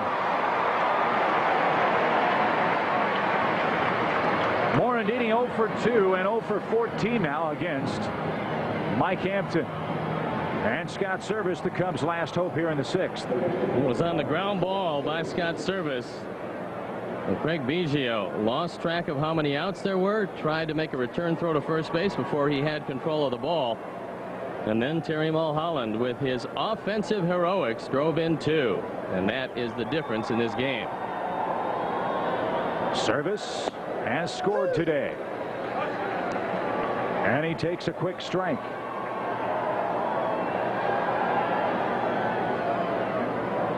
Atlanta leading the Mets 7-2, 1 out in the 9th.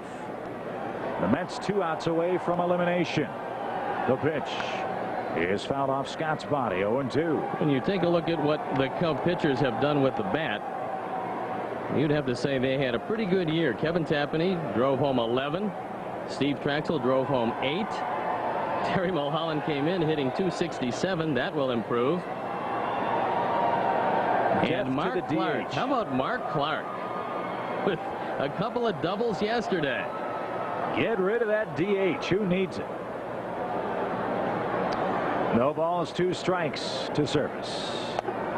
He looks at a fastball, ball 1. Mark Clark was absolutely brilliant yesterday, saving his best for last. He's thrown so very well against the Astros this year. And in a pressure-packed ball game for the Cubs, Mark Clark came through. And threw just a gem for 8 innings. 1 ball, 2 strikes. Here it comes. Ripped foul. Off the bat of Scott Service. Albert Bell, Stoney, has just hit a 2-run homer for the White Sox. What a year he's had. And nobody talks about the kind of season Albert has had for Chicago. Well, they're not talking a lot about Greg Vaughn. He's got 49 home runs. Or Ken Griffey Jr. Ken Griffey has 56. Driven in 142, I believe. It's been mildly obscured by the home run trace of Big Mac and Sammy Sosa. A ball and 2 strikes. Here it comes. He just did stay alive. Well, they got through the top of the 4th. The Giants did not score, but they still hold a 3-0 lead heading into the bottom of the 4th in Colorado. And it's Castilla, Helton, and Lansing for the Rockies, who trail at 3-0. Joe Carter hit a 2-run homer for the Giants to highlight their offensive output so far today. 1-2, runner at first. The pitch to Scott, bouncing ball up the middle. Biggio will flip to the shortstop in time. They remembered how many outs there were. That was number 3, and the inning is over. No runs, 1 hit, 1 left after 5.5. Cubs still leading the Astros 3-1.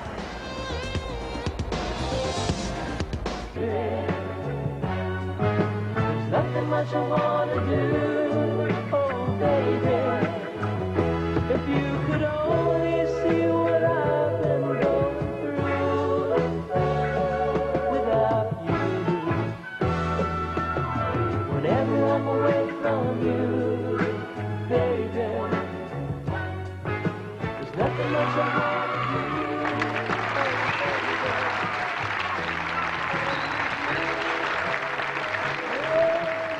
Regular day 10 to 6, but then on tape day, you know, like you guys do, it's Just runs fast. Right. You know, the thing that I heard about a movie called Carrie, and you don't play the usual John Travolta. You're, are you kinky or weird or what? Well, I'm always kinky. What this part is, it's a hood, definitely, but it's more, it takes place in the Midwest, so he's definitely got an accent, and he's a little... Is it a challenge, more of a challenge to you than some of the other things you've done? Well, it's dramatic, so it's a little more of a challenge right now. That's a motion picture called Carrie, and when's it come out? I think this fall. All right, now there's another project, and you got so many things going on, I can't keep them straight. Is there Bubble in the title? There's a movie of the week called Boy in the Plastic Bubble, which is totally opposite of Vinnie Barbarino. It's more, you know, young and innocent, that kind of a thing. Is that going to be here on ABC? Yeah. No. Is there any unfulfilled desire in your life? You've done so many things. You've done Broadway, you've done pictures and television and stage work. No, it's really working out all right. I mean, I've been getting in there all the time. You know, this song that you introduced here, is this part of an album? Is it in the works? Yeah, that's the start of it. Got a title for the album? Single. Probably John Travolta 2. Chicago 2, 3, 4. Especially with Henry up so early in the game, the pitcher spot's not due for 6 more hitters. So maybe Larry Dierker is saying enough for you, Mike. We'll turn it over to the pen and see what happens. Well, with any kind of defense at all, there would be no runs on the board for the Cubs, and it's most unusual to see the Astros self-destruct. Well, we'll take them. We'll take as many of them as they want to give us. 1 and 2 to Bagwell. The line to pitch. Even count. Mike Piazza has just popped out, and the New York Mets have been eliminated. 7-2 is your final score in Atlanta. The Braves take care of the Mets.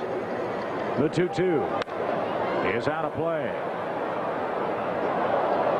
Taking care of the Mets 3 straight times to send Bobby Valentine and his boys home. There are very few managers that have managed close to as many games as Bobby Valentine and never seen postseason. He's managed in more games since the advent of divisional play than any other manager in baseball without managing in the postseason. That's incredible. And now the count's full 3-2. In fact, there are only 4 other men who have managed in more games than Valentine in baseball history who have not participated in postseason play. Big Mac just hit number 70. Number 70. And Bagwell walks. Unbelievable.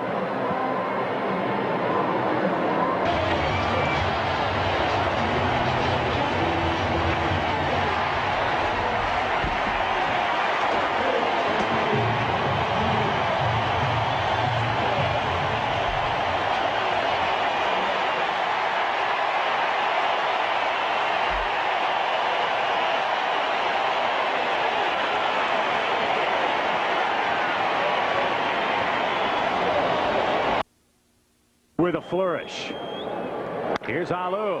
Rocket shot to short. Second base 1. Easy double play 2. Now let me ask you this question. With Mark McGwire hitting 70 home runs, is that going to be enough to sway some of the MVP consideration that swayed to Sammy Sosa back toward Mark McGwire? Because that's just an unbelievable number. Well, I think quite obviously he's going to get a lot of consideration, but there are a lot of people around who have already gone on record, one of them Tony La Russa, saying that Sammy is this year's MVP. It's going to be a very close race, and we have had a history of co-MVPs, Willie Stargell and Keith Hernandez in 1979. That ball hit toward third. Good play, Gaetti. He digs it out, throws on to first in time. Sean Berry grounds out, and the Cubs are through 6 with a 3-1 lead.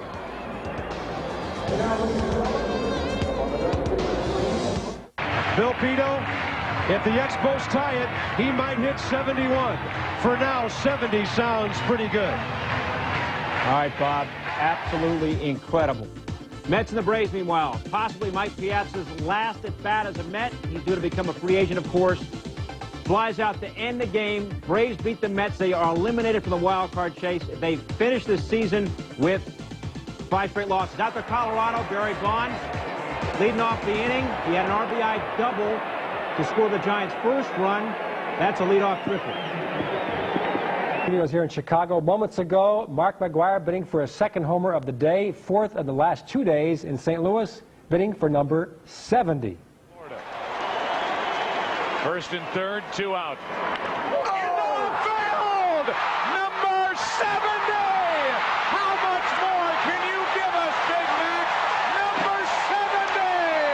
Absolutely amazing. Number 70 for Mark McGwire. I mentioned now 4 home runs in his last 2 ball games. He is going out in a big flourish. Let's hope the Cubs can hang on in Houston, though, and win that ball game and get in the playoffs. Back to you, Chip and Steve in the Astrodome.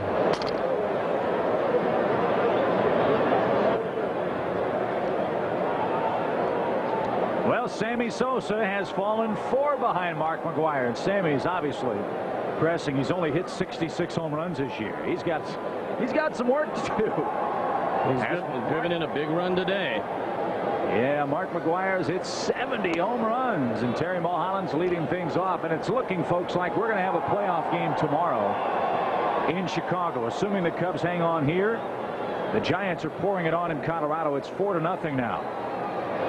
Mulholland skies it back. 1 ball, 2 strikes as he opposes Doug Henry. Doug Henry at 8-2, ERA 3.09, on for the 59th time. He's had some arm problems lately, and Jay Powell came on, took the loss yesterday in a situation where Henry used to be pitching. But Henry lost that position to Powell, and the Cubs took advantage of Powell yesterday. And that's upstairs. 2 balls, 2 strikes. Well, one thing we know for sure, now that the Mets have been eliminated, the Astros know who their opponent will be. They will face San Diego Tuesday at 3 o'clock in Game 1 of the first round of the National League playoffs. Terry could use a walk here. Be a nice way to start off this 7th inning. He's already walked once, and he's doubled home 2. Sharply hit ground ball to the shortstop. Gutierrez slips and falls as he makes the throw. Let's see if he's okay. He is, and Mulholland grounds out for out number 1. He was almost knocked out by his chain. As he slipped, the chain came up and whacked him right in the face. Looked like an easy play until right there. He does get it across in time, but Ricky having kind of a tough day today. Yeah, you can see that chain did throw off the balance that you need to play shortstop. And even he's smiling about it. 1 away in the 7th. Top of the Cub order, it's Lance Johnson, a 10-game hitting streak. He's 0-4, his first 3 today. If the Cubs win, we live to see another day. That day could be tomorrow at Wrigley Field. That's assuming the Giants complete their win in Colorado. If that is the case, the game would be televised here on WGN. Steve and I won't be able to do it because of network obligations, but the game will be carried on WGN at a time yet announced. There's a strike. It's 2-1, and we hope you'll forgive us for providing you just piecemeal information, but that's all we've got at the moment. We don't know what time. We don't know who the Giants would start.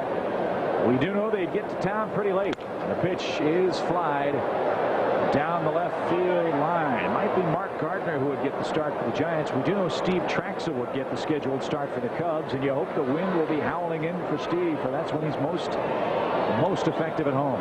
There is the man that would be charged with the awesome responsibility of pitching the Cubs to the postseason if the 2 combatants continue to hold on to that lead.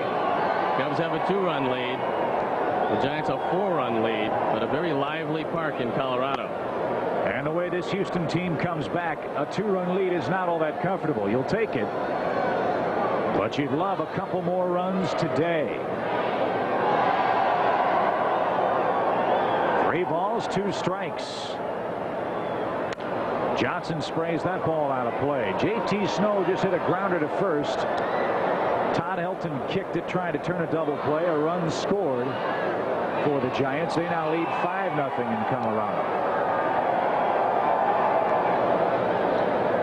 And I don't think there's anybody out yet in that San Francisco 5th. Steve Traxel at home has been awfully tough, and he'll have to be tough one more time, assuming things hold in both venues. Payoff pitch. Ground ball to short. Gutierrez unchained. High throw. And Bagwell just did hold the bag. And a bit venturesome at shortstop today for Ricky Gutierrez. Well, that's been kind of the rap on him. He'll make the spectacular play for you, but sometimes he loses concentration on the routine ground balls. He's made 15 errors this year. This was almost 16. Jeff Bagwell just tall enough. About the same size as Steve Garvey was over at first base. You like those big first basemen so you can throw the ball all over. Oh, man. Jose Hernandez fouls it away. He reached on a Gutierrez error in the first, scored the Cubs' first run. Has since grounded to short and bounced out to the pitcher. I used to love to see Mark Grace on a daily basis when Sean Dunston's arm was really great and he would be throwing the ball everywhere. And Mark Grace never knew where to set up because the ball could be literally anywhere, and he knew that it was getting over there in a hurry. Just react, baby. All you can do.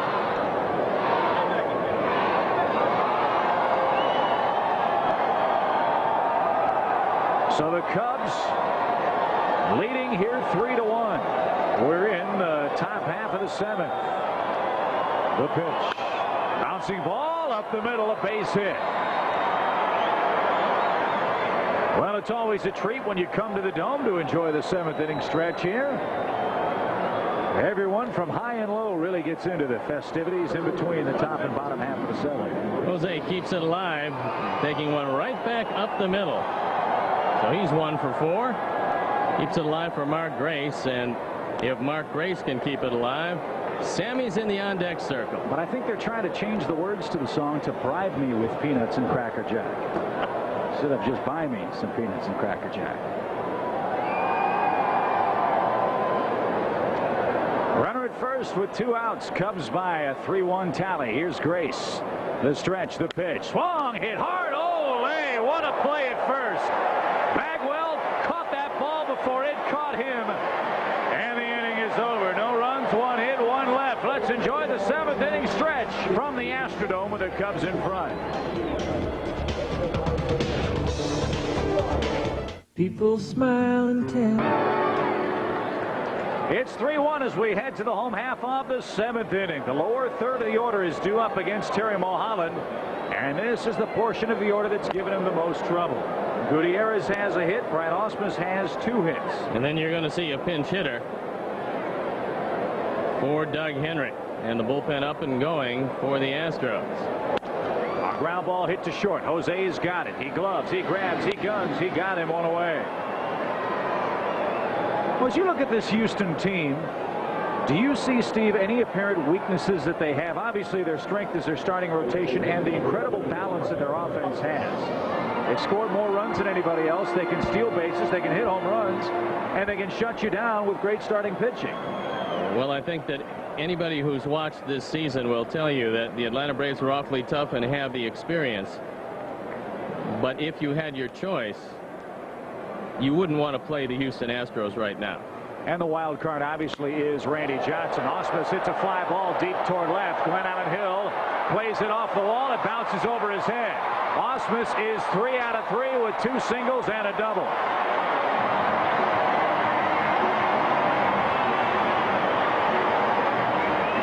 Brad Ausmus has always killed Terry Mulholland. He came in 5 for 11, hitting .455. He now is 8 for 14 with his 3 for 3 today. And now we're going to see Inky. Pete Incaviglia. This one goes back over the head of Glenn Allen Hill. Would have been a double anyway. And Ausmus, 2 runs down, doesn't want to gamble, so he stays at second. Glenn Allen Hill gets trapped in a little too close to the wall, but he went back thinking he was going to be able to make a play. And he didn't have much of a shot as that one hit high off the scoreboard. So here comes Pete Incaviglia. And that sends Scott Service to the mound. That's going to send the bullpen to work with Matt Karshner. As not only do you have Inky, but then you go to the top with Biggio, Hidalgo, Bell, and Bagwell. They're awfully tough at the top of this order, but the top of the order is where Terry Mulholland has been at his best today. And again, you have to be concerned with these Astros. They have 40 comeback wins, including 10 of them after trailing after 8 innings this year. So it's a 3-1 game. Mulholland in control, but the tying run again at the plate as Karchner gets ready in a hurry. Incaviglia hitting just 133. And hasn't done much as a pinch hitter, and I would imagine they have a decision to make about this guy as to whether he'll make their postseason roster or not. Well, he has prodigious power. There's no doubt about that, despite the fact he has yet to homer. He did hit one high off the wall in a pinch hitting role earlier this year. Cubs 3, Astros 1. We're in the 7th. Mulholland's delivery. He dances inside, 2-0. Biggio, Hidalgo, and Bell are due next. Terry Mulholland has given up 6 safeties. He's walked 3. He struck out 7 on the day.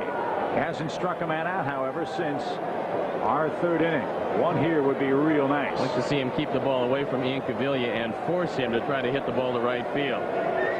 2 balls, no strikes. The runner leads at second. The pitch. Swung, hit high in the air, deep right center. Lance Johnson's got a track. He's got it. Tagging from second, moving over to third is Osmus. A long fly out. It's out number 2. Well, that's a place to stay. You want Incaviglia to have to drive it the opposite way to get it out. So now you've got Biggio. And he is the reason the Cubs have the 2-run lead. He hit a rocket last time up, but hit it right at Glen Allen Hill. And he's 0 for 3 today.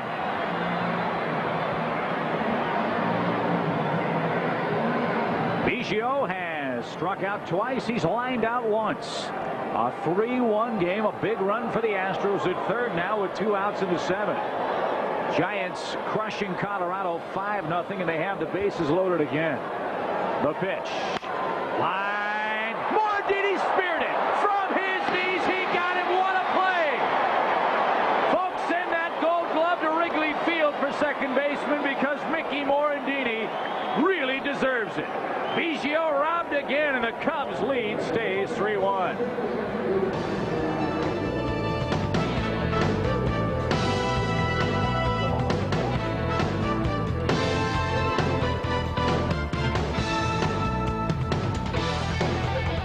Biased, but if he does not win the Gold Glove at second base this year in the National League, they ought to get rid of the award. He's made only 4 errors all year, and that one might have been certainly a run saver and maybe a game and momentum saver as well, as he robs his counterpart Craig Biggio.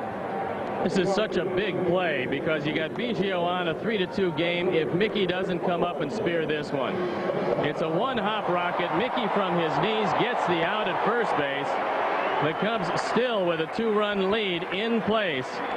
And Mickey Morandini, who's had a magnificent year defensively, deserves the Gold Glove certainly when you consider that all year long, and he's played in 153 games, he's made just 5 errors. Craig Biggio, on the other hand, has made 14. Brett Boone has made at least 9 that we remember. He might have picked up another one. So you'd have to think that Mickey Morandini, unless they have an OU one from last year when Boone made just 2 errors and lost the Gold Glove to Biggio, Mickey Morandini will have a Gold Glove this year. And 2, you wonder if he's hit enough to earn a Gold Glove. Well, Morandini's hit .297. He's got an 8-home-run season as well.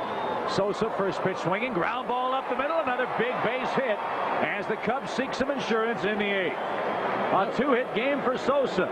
Cubs are going to need that insurance because San Francisco is just pasting Colorado.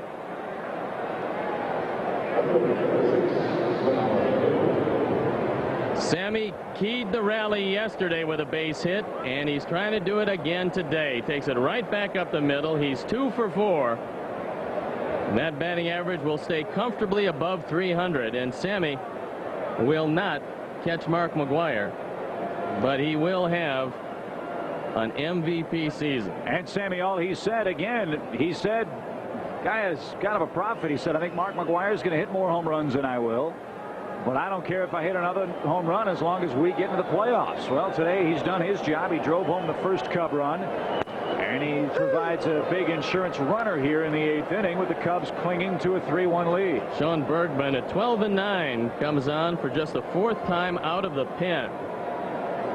And he's given up 20 home runs. Hill, swing and a miss. Again, everything's setting up tomorrow toward a 1-game playoff between the Cubs and the Giants. It would be at Wrigley Field. Our viewers in the greater Chicagoland area will only be able to see it on WGN. Elsewhere around the country, it'll be on ESPN, and still a time to be announced. 1 ball, 2 strikes to Glenn Allen Hill. The bats with a runner at first and nobody out in the 8th inning against Sean Bergman, the 3rd Houston pitcher of the day.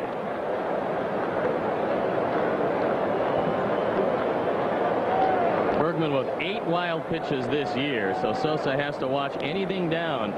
Bergman throws a lot of breaking balls. Many of them end up in the dirt, and the Cubs looking for an insurance run. And when they look up on that board and see a 6-0 score at this point, with still plenty of time left, they could certainly use a couple more here. 1-2. Well, I've got bad news. It's 7-0 now. They kicked the extra point. Well, the Giants have won 9 of their last 10. They have certainly closed with a flourish. And in this wonderful, magical season, it would seem only right that after 162, the Cubs' fate still would not be decided. Well, it's amazing. They were dead in the water were the Giants. A little roller swinging down the third base line. If it stays fair, that's trouble. Come on, ball, stay fair. Hit the bag. Hit the bag. It's foul. The ball couldn't hear you from up here. Well, I'll shout a little louder if you want me to, partner. So Hill fouls down the left field line. This took a long time to finally roll foul. There's nothing Barry can do. He just has to let it roll, watch the spin, and then pick it up. So Sammy back to first. The count now 2-2. But the Giants on Monday were 4 games out. They were 5 games back September 17th. They were left for dead. How quickly things have changed. Mostly because the Cubs and Mets could not win winnable ball games. Well, when they went down to Arizona, lost 2 out of 3 to the Diamondbacks, it looked like the season might be over for the Giants, but Dusty Baker and the Giants have never quit. And now the Mets are going home.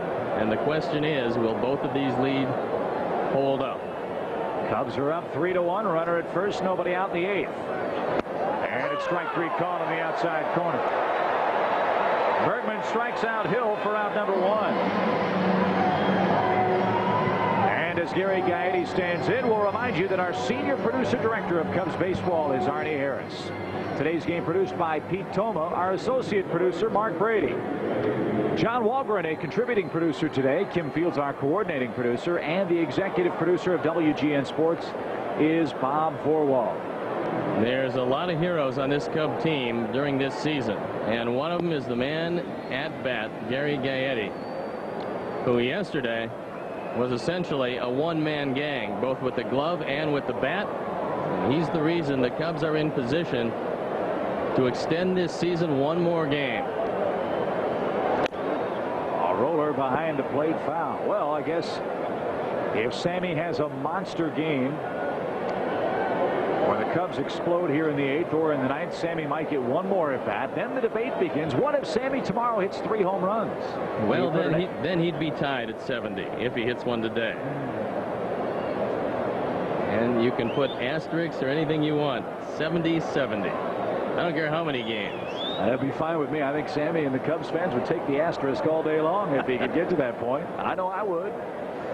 The 0-1 to Gary. A broken bat on a check swing foul. Don't forget one game that Mark McGwire chose to sit out.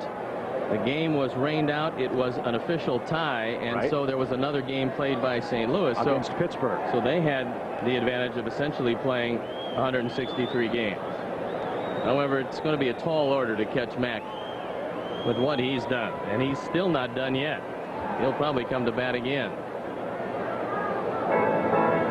Nope. He just left the ballgame. They're taking him out. So he's going to be stuck, as they say, on 70. Yeah, poor guy. He must be tired from running the bases all day long. But man, oh man, what a record. 70 home runs for Mark McGwire. And if that record stands as long as Roger Maris's stands, I'll be 70 years old. That's scary. I hope I make it. The pitch. If these seasons continue to go like this, I won't make it.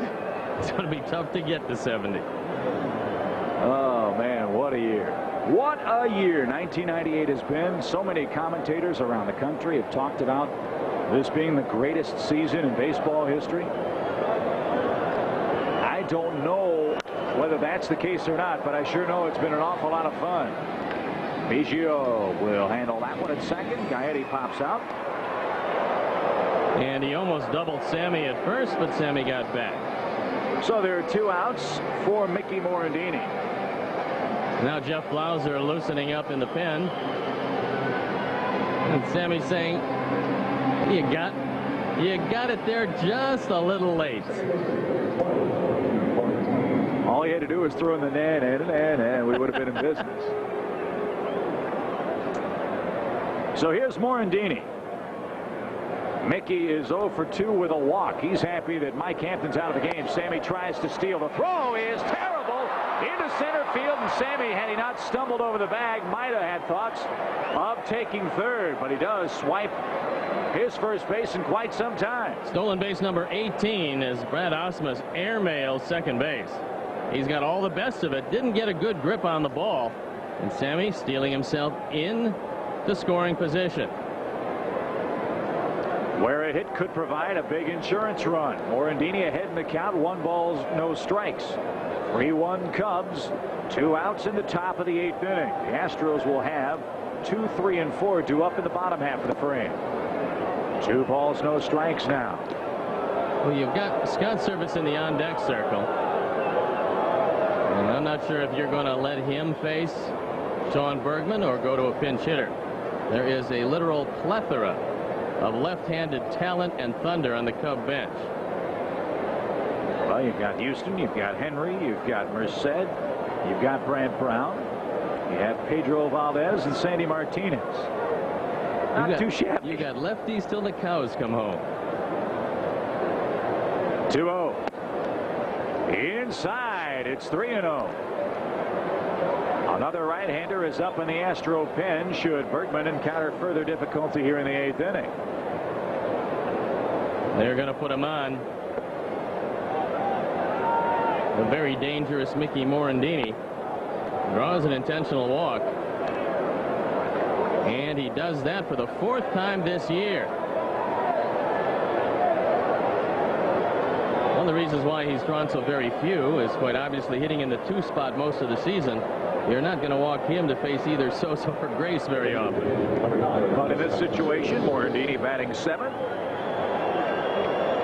is walked. Good news out of Colorado. Nefi Perez with a 2 RBI scoring triple makes it 7-2 in favor of the Giants. There's still only 1 out in the 5th inning. Come back, Colorado. That is a team that has come back more than once or twice this year, and in that ballpark, no lead is safe, as we know.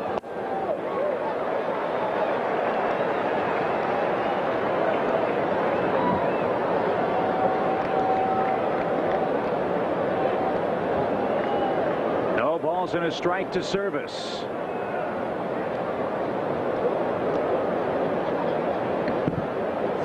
One game here in the Cubs 8th.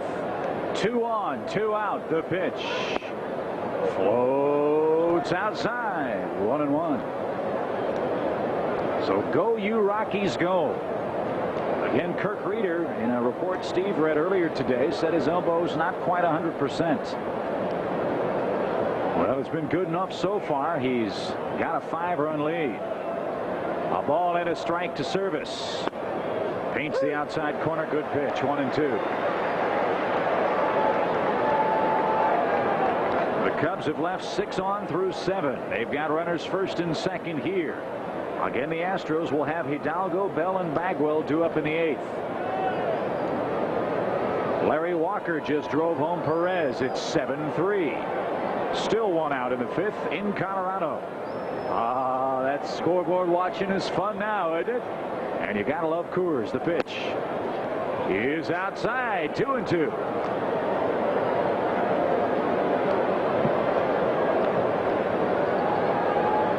Terry Mulholland in the on-deck circle, but with nobody loosening up in the bullpen, he will undoubtedly go out there for the 8th. He's been awfully tough today.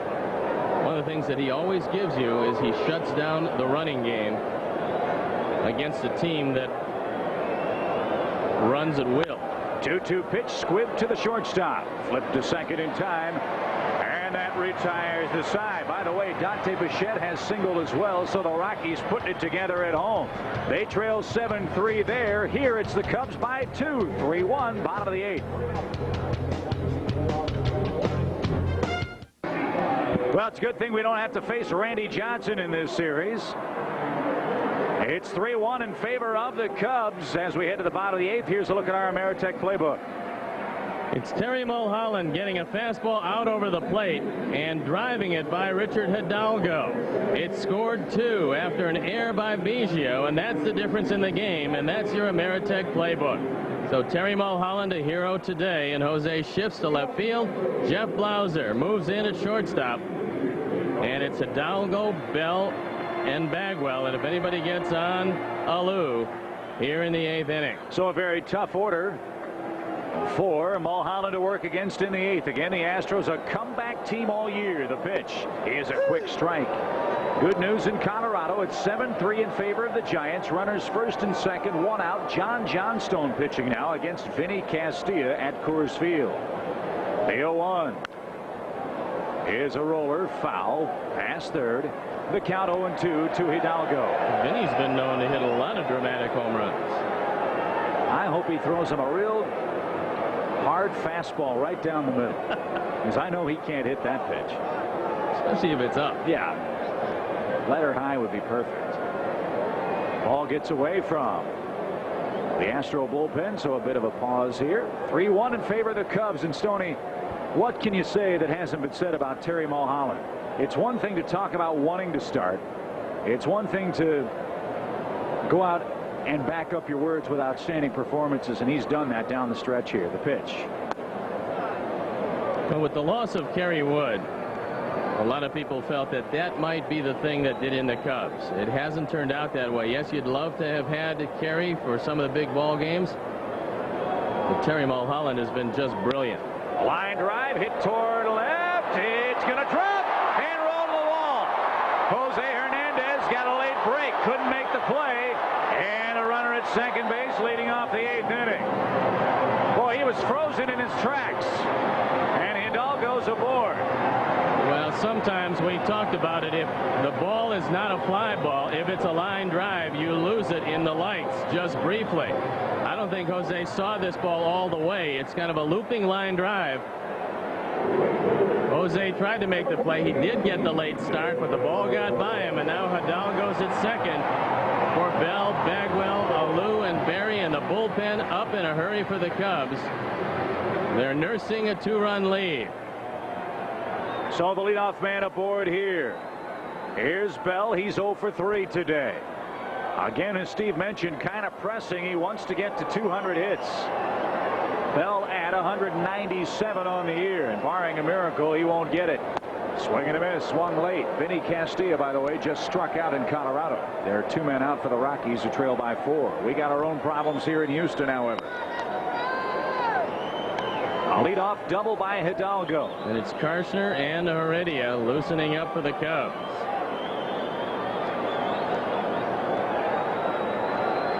No balls and a strike. Karshner would undoubtedly come in. Heredia is there just in case Larry Dierker has any thoughts of the left-handed pinch hitter. A la Dave Clark or Phillips or Spires or Everett, who can switch hit. And Everett's a much more powerful hitter from the left side.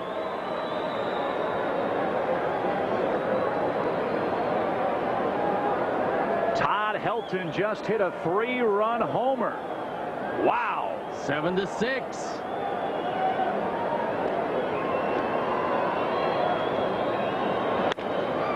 Bouncing ball to second. Big hop for Mickey. Runner to third. One away.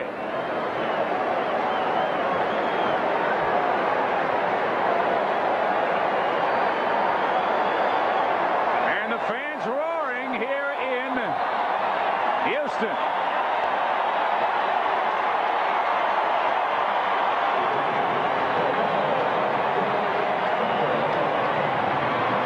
Jeff Bagwell.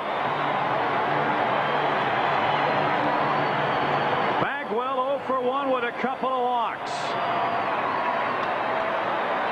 He's the first Houston player ever with 4 30-plus homer years. The pitch is inside, ball 1. Well, the infield is back. They're going to concede the run and try to stay out of the big inning.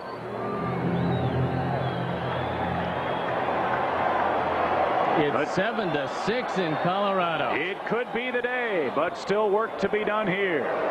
2 balls, no strikes. The Giants were ahead 7-0. The Rockies have scored 6 times in the 5th. They're down a run. Here the Cubs are up 2, 3-1 in the bottom of the 8th inning. Bagwell represents the tying run. The Cub pen getting ready. 2 balls, no strikes. Be careful. Swing and a rocket foul past third. It's 2-1. Well, they got out of the 5th inning, but the Colorado Rockies put 6 on the board to close within 1. You gotta love arena baseball. And it's Bonds, Kent, and Carter coming up in the 6th, but it's still a 1-run game. You don't gotta love that. 2 balls and a strike. We're in the 8th. The crowd roaring. The pitch is cut on and missed. It's 2-2.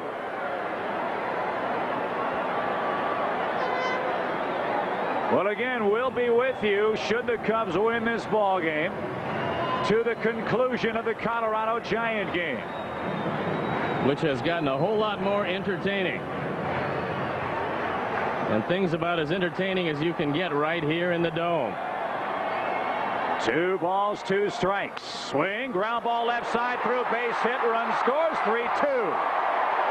Bagwell, what a year, 111 RBI. And even though you're Bagwell, what a year, 111 RBI. And even though you're playing him to pull, and even though there was very little room between Gaetti and Blauser, Bagwell hits it hard enough to get it right there, right by Gaetti. Blauser can't get to it. It's a 1-run game. Phil Regan going to the mound. Now all you have to worry about is Alou and Berry. But Moises grounded into a big double play in the 6th inning. So while Phil Regan heads to the mound to check on Terry Mulholland, we'll pause momentarily to allow our stations to identify themselves. Back here in Chicago, good news you mentioned from Colorado. Todd Helton has brought that game a lot closer. Giants had a 7-0 lead, but in the 5th inning, 2 men aboard. Todd Helton rips one deep right center field. It is gone for a 3-run blast. It is now 7-6 after 5. The Rockies right back in the game in the launching pad out there at Coors Field. Let's hope the Cubs can hang on there in Houston. What a day in Major League Baseball. Back to Houston, Texas.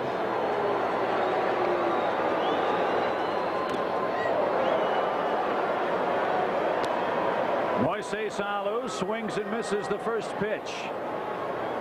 He has singled. He's grounded to third. He's hit into a double play.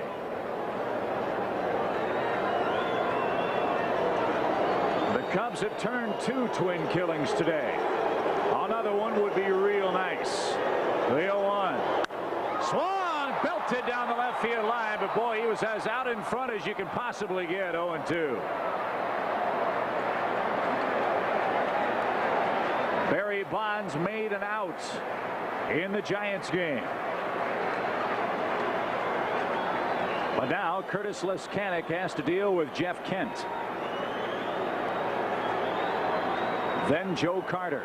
Runner at first, 1 out. The Astros have drawn a run closer. It's 3-2 in the 8th. The pitch. Swung and popped out of play.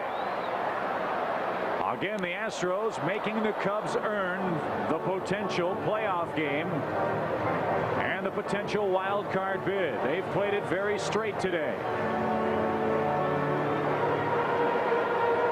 And the Cubs and Jim Riggleman trying to scratch and claw another game out here in the Dome. The 0-2. Swing and a miss. He struck him out. Oh, baby, what a pitch. 2 away. His first strikeout since the 3rd inning. None bigger than this one. It was a little slider low and in. Moises Alou can't believe he swung at it, but swing at it he did. He goes down on strikes, and the Cubs need 1 more out to stay 1 run up. And it's Sean Berry here in the 8th. Berry 0 for 3. He is struck out. He's flied out. He's grounded out. Terry Mulholland with a 3-2 lead now. The pitch. Strike called 0-1.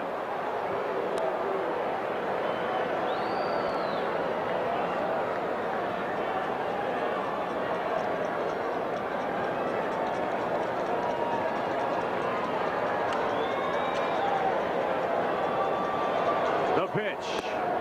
He just missed inside to even the count. 3-7-0 for the Cubs. 2-8-2 for the Astros. Both errors led to all 3 Cub runs.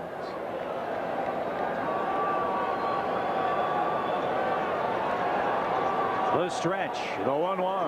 Off-speed fly ball hit shallow left center. Blauser out, Johnson in, can't find it. It'll drop. They're going to wave him. Here comes the throw. It's off target, and the Astros have tied the game. I don't know why Jeff Blauser held onto the ball. You got to get the ball, and you got to get it in as quickly as you possibly can. Jeff got the ball and held it, and Mike Kubich said, keep on coming. And Jeff Bagwell, a very aggressive base runner, never stopped. There were 2 outs in the inning, and take another look at it. Berry bloops it in. You think that it's going to be 2nd and 3rd. Now watch what happens. You see Blauser now he holds it. He doesn't let it go. And by the time he gets it back in, the throw way offline. The tying run does indeed score.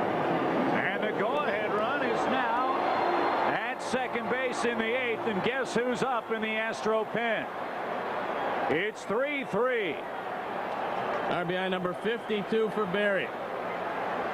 So the defensive substitutions here in this inning have not exactly gone the Cubs' way again. A line drive to left field that Jose Hernandez couldn't get a beat on. That went for a double. Berry bloops the ball into shallow left center field in between Blauser and Johnson. Lance playing back, making sure the ball doesn't go over his head. Blauser picked it up, held it, double clutched, and couldn't get the tying run at the plate. Gutierrez ahead in the count, 1-0. The pitch is right through there to even it up. Gutierrez has been the man that has done very little in this series. And Terry Mulholland has absolutely pitched his heart out here today. He's left it all on the mound, but he finds himself tied.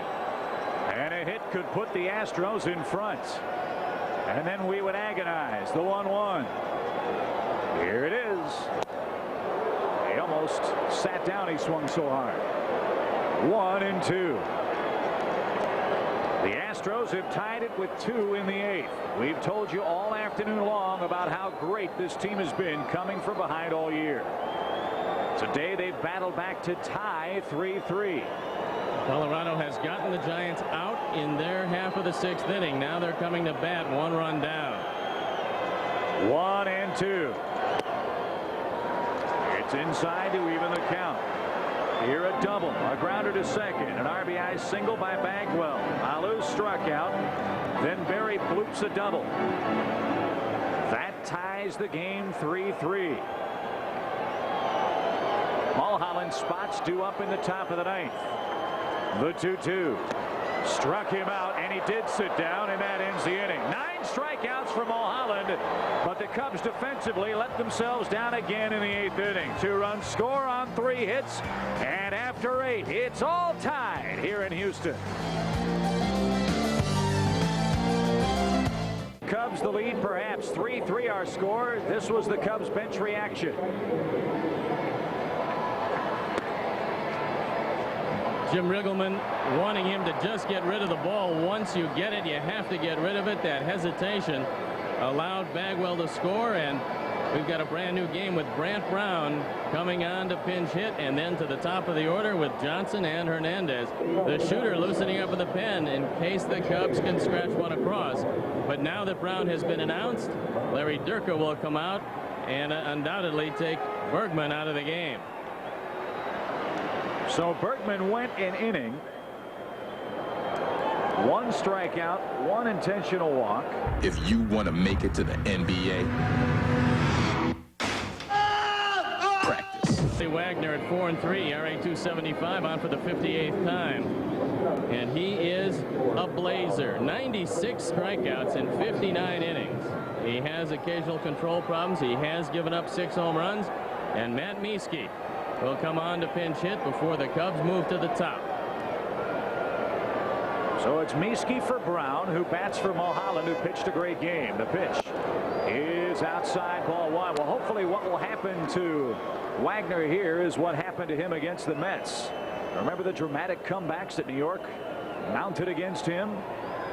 Maybe we'll have the same kind of luck today. The pitch is rocketed foul. By the way, Colorado has a man at first with 1 out in the 6th. Rich Rodriguez coming on for the Giants, as they have seen a 7-0 lead get trimmed to 7-6 at Coors Field. If the Cubs win and the Giants lose, the Cubs are in the playoffs. If the Cubs lose and the Giants win, they're in the playoffs. That's right through there, 1-2. If both teams match wins or losses today, there's a 1-game playoff tomorrow in Chicago. And that fastball at 98 miles an hour. You don't have to get much of it. Just put it in play. Get the head of the bat out, and it will rocket somewhere. 1-2. Breaking ball hit toward short. Gutierrez, good play from his knees. He'll gun him out. Well, after a tough day all the way around for Ricky Gutierrez, he makes what could be a game saver right there. That's an outstanding effort by Gutierrez. And we've seen him throw guys out from his knees before, but that's a long throw from shortstop when you're on your knees. Great effort, and Mieske bidding for a base hit comes up short.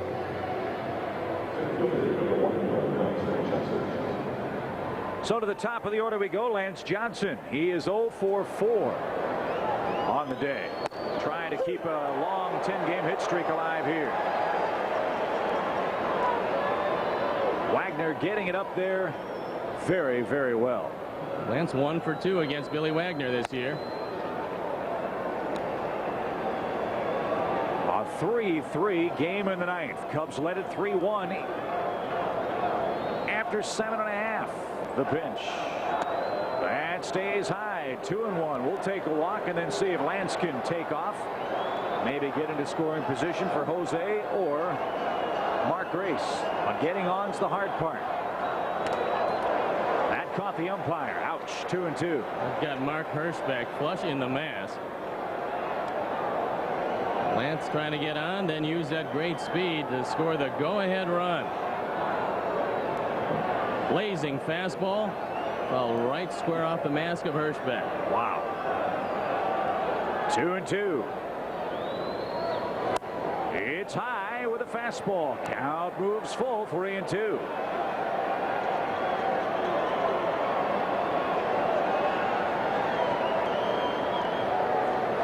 Swung on, popped out of play. Well, just an absolutely brilliant play by J.T. Snow on a rocket down the line, doubles up the Rockies and gets out of the 6th inning with a 1-run lead.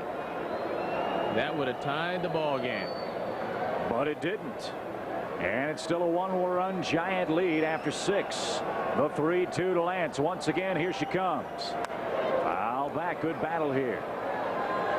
It's not easy to stay alive when it's a lefty-lefty confrontation and the man on the mound is throwing 98 miles an hour. Lance is battling. He represents the go-ahead run, and Rod Beck is ready to go. 3-2. Wagner comes set. Here it is. He walked it.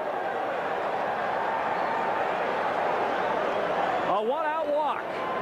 Now we'll see how aggressively the Cubs play it here in the ninth. Johnson does have 9 stolen bases on the year.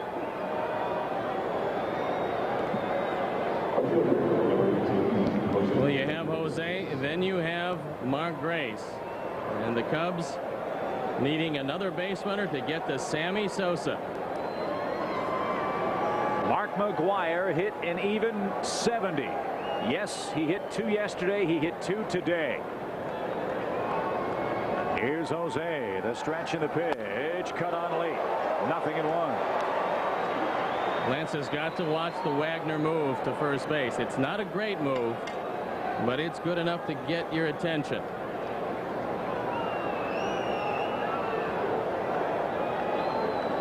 No balls, 1 strike. Lance a good lead at first. Not going the pitch. Missed. 1-1. Again, Jose does strike out quite frequently. Second highest total on the Cub team this year. He's 1 for 4 today with a base hit his last time up. Lance leading from first. The 1-1. 1-2. Can it get any more tense than this? Every game down to the last pitch every day. And if Jim Riggleman doesn't have an ulcer, he's got to have a stomach lined with lead. It's been incredible. I'll throw to first. Mark Grace would hit next if Jose could avoid the double play. He's hit Wagner reasonably well. Not many at bats against him. We'll take a hit right here, however, on the 1-2 pitch. It's on the way. The runner goes. Pitch, swing and a miss. The throw to second is not in time. Biggio tried the sweep tag. It's a stolen base. Hernandez strikes out. Now Wagner has to get Grace and or Sosa with the go-ahead run at second base and 2 down. Big stolen base by Lance Johnson. He beats the throw. And he's in a scoring position. Holds onto the bag for dear life. And now a base hit scores him. Come on, Mark. Fastball is away. How does he hit Wagner? He normally hits lefties very well. Well, against Wagner, he's 1 for 2. A hit could mean a run. Good arms in the outfield. Johnson a big lead at second. The stretch. The 1-0. Good cut, and he ripped it foul back. Well, pretty much if you're Mark Grace, you've got to just tune it up, look for the fastball. You pretty much know you're going to get it.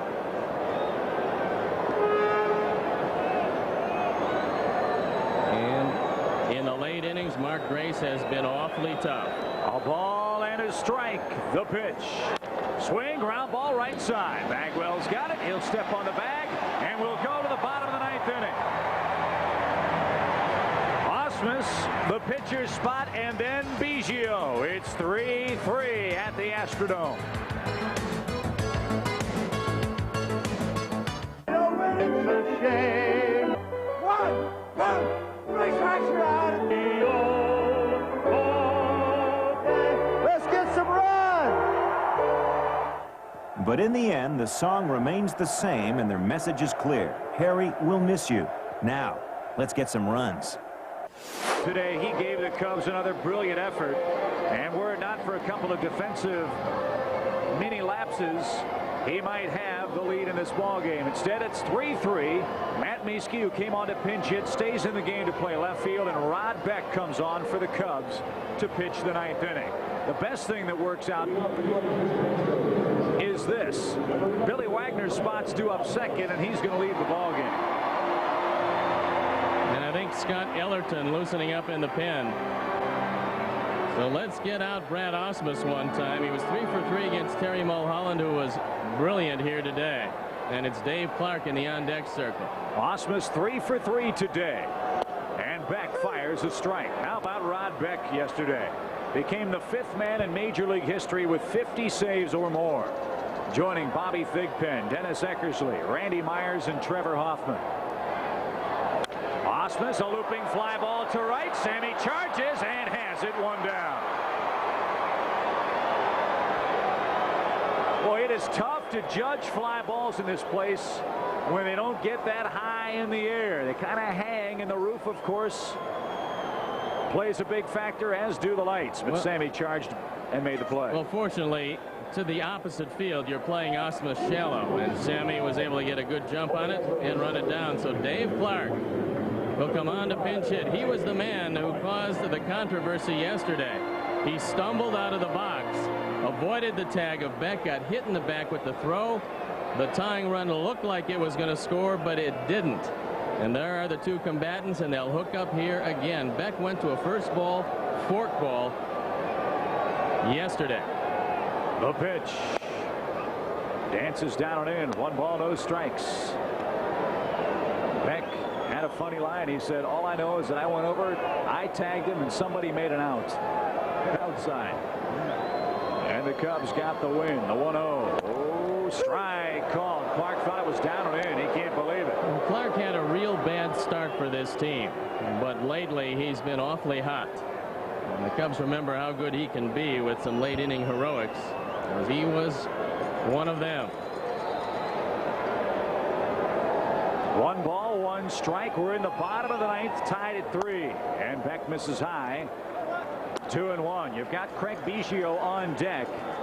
And with the kind of day he has had, these kinds of innings, these kinds of scenarios terrify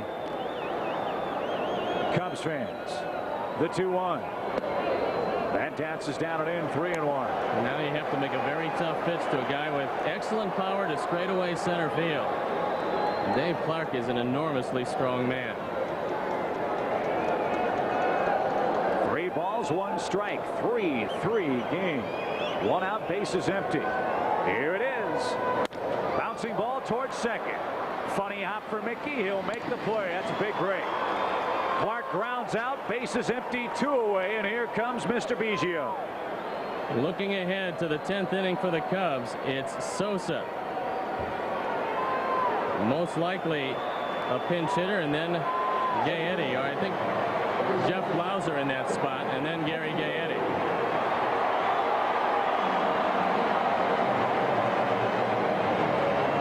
Giants, by the way, have the bases loaded with 2 outs in the 7th inning. Chuck McElroy's being pulled from that game with the Rockies trailing 7-6. I'd like to see Rod Beck keep the ball away from Biggio here. His home runs come to left and left center. And that's what he's thinking about right now. He's 0 for 4. The pitch is a quick strike on the fastball. 0-1. Can it get any more nerve-wracking, any more exciting? They're on their feet here at the Dome. Biggio taking his time.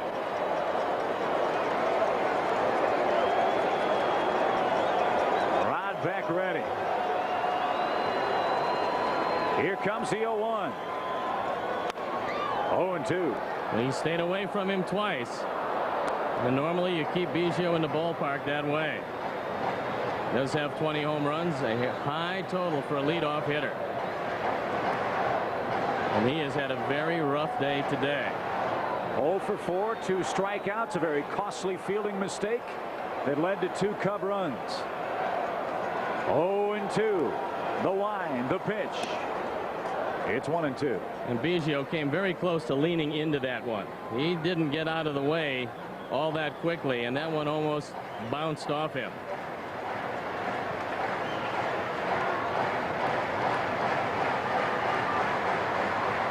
Have not heard the attendance today, but there are a bunch of Houstonians at this ballpark. Upwards of 50,000, we presume. The 1-2 evens the count. 2 balls, 2 strikes, with Hidalgo waiting next. You can understand the care with which Beck works here, for you have a youngster on deck. Tie game, 3-3, bases clear, 2 men out.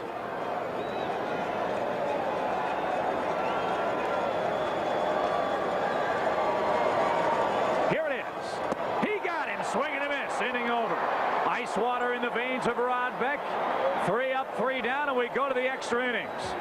Sosa, Blauser, Gaetti against a new Houston pitcher in a 3-3 game.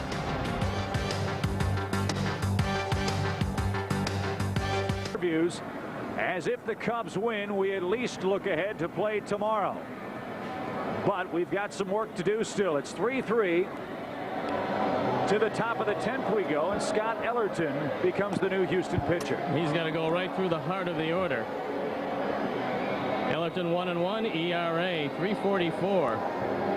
On for the 28th time. 2 of them starts. He's a king-size right-hander. Has given up 5 home runs in 55 innings. Fan 53, walked just 19. And good news in Colorado. Pedro Estacio coming on to work in relief for the first time since April of '97. Got Bill Miller to roll out with the bases loaded. It's a 7-6 game in favor of the Giants, and the 2-3-4 spot due up for the Rockies in a 1-run game. Perez, Walker, and Bichette, the same group that helped put 6 on the board in the 5th inning.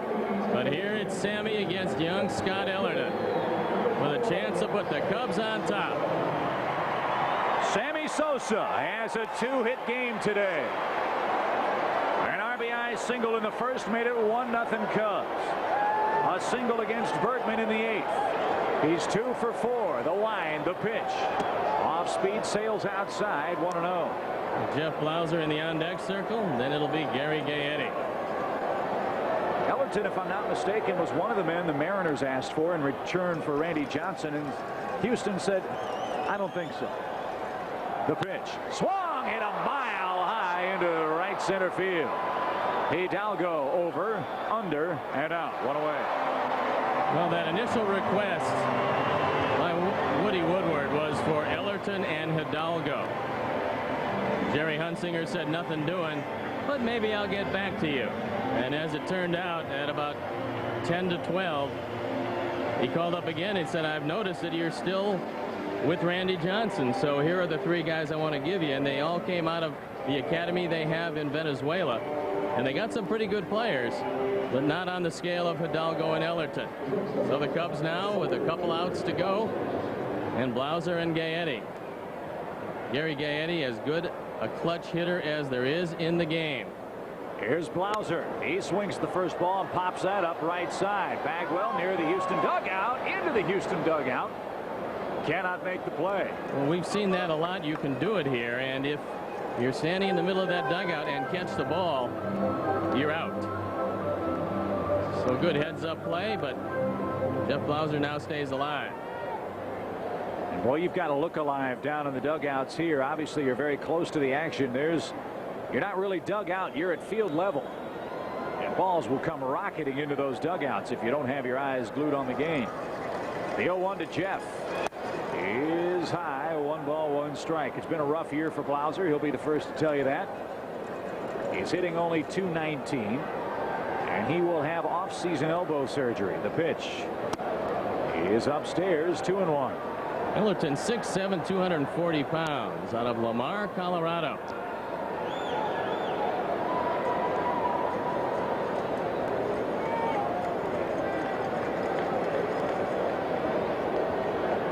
The pitch to Jeff is a strike. The Rockies have their leadoff man on in Colorado in the bottom half of the 7th. Mayfi Perez is aboard on an infield hit, and that sets the table for Walker and Bichette. 2-2 to Blauser. Did it hit him? Nope. It was a foul tip, and it hit the catcher. So Jeff stays alive. It's 2-2. What a game. What a weekend. What a year.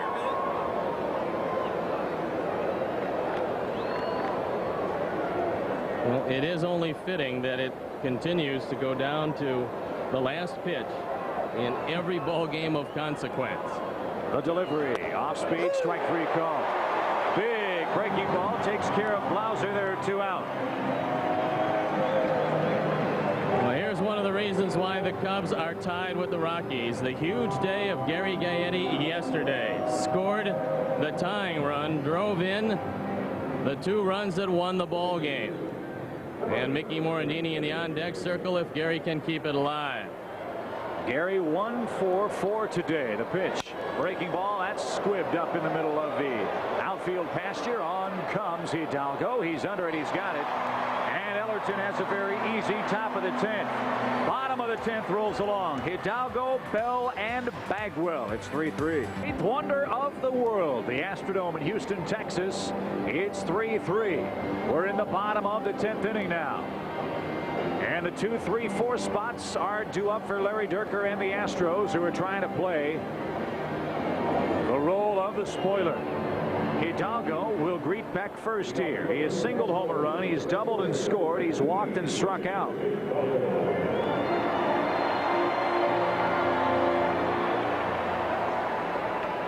Once again, the calmest man in the ballpark is the man you're looking at, Rod Beck, with 50 saves and just a spectacular year. A little squibber off the end of his bat. Grace Field steps on the bag. 1 pitch, 1 out. I would imagine Beck could work 3 innings. His spot is second in the Cub order. Looking ahead to the 11th, Morandini, Service, and Matt Mieske would be due. But you got to get there first. Well, again, the Cubs have just an array of left-hand hitters on that bench to face the right-handed Ellerton. Billy Wagner worked 1 inning, so he's of no use to them. He's gone. That's always good news.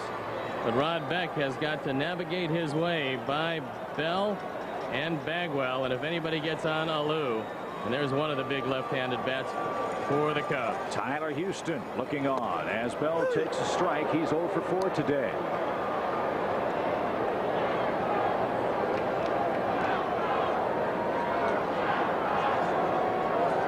Boy, people glued to their sets around the country watching this ball game.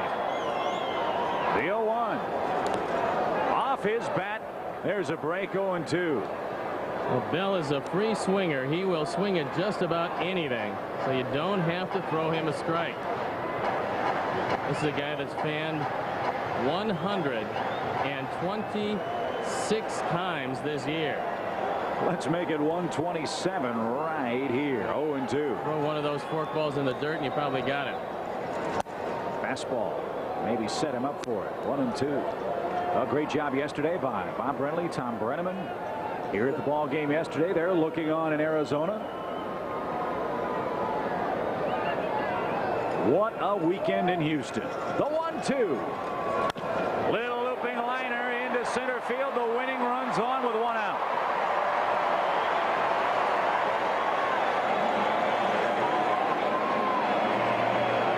So here's Bagwell. Bagwell with a single his last time brought the Astros to within a run, 3-2. Bell, you got to keep an eye on him too. He's stolen 13 bases. Now Rod Beck doesn't use a slide step, and he's not difficult to run against. Now, I don't know how much running they're going to do though, Chip. Don't forget, to them this game means very little. I don't know if they can afford a turned ankle going into the playoffs, but it's a good lead by Bell at first. Not going. Bagwell takes a strike call. Yesterday, when Beck went to face Bagwell, he threw him a high fastball, and Bagwell promptly rifled it out of the ballpark. Let's not have history repeat itself here. I'm thinking he's not going to see that same high fastball middle in. Beck, of course, off the stretch. He faces Bagwell with a count of 0-1. 3-3, bottom 10. The pitch. Low to even the count.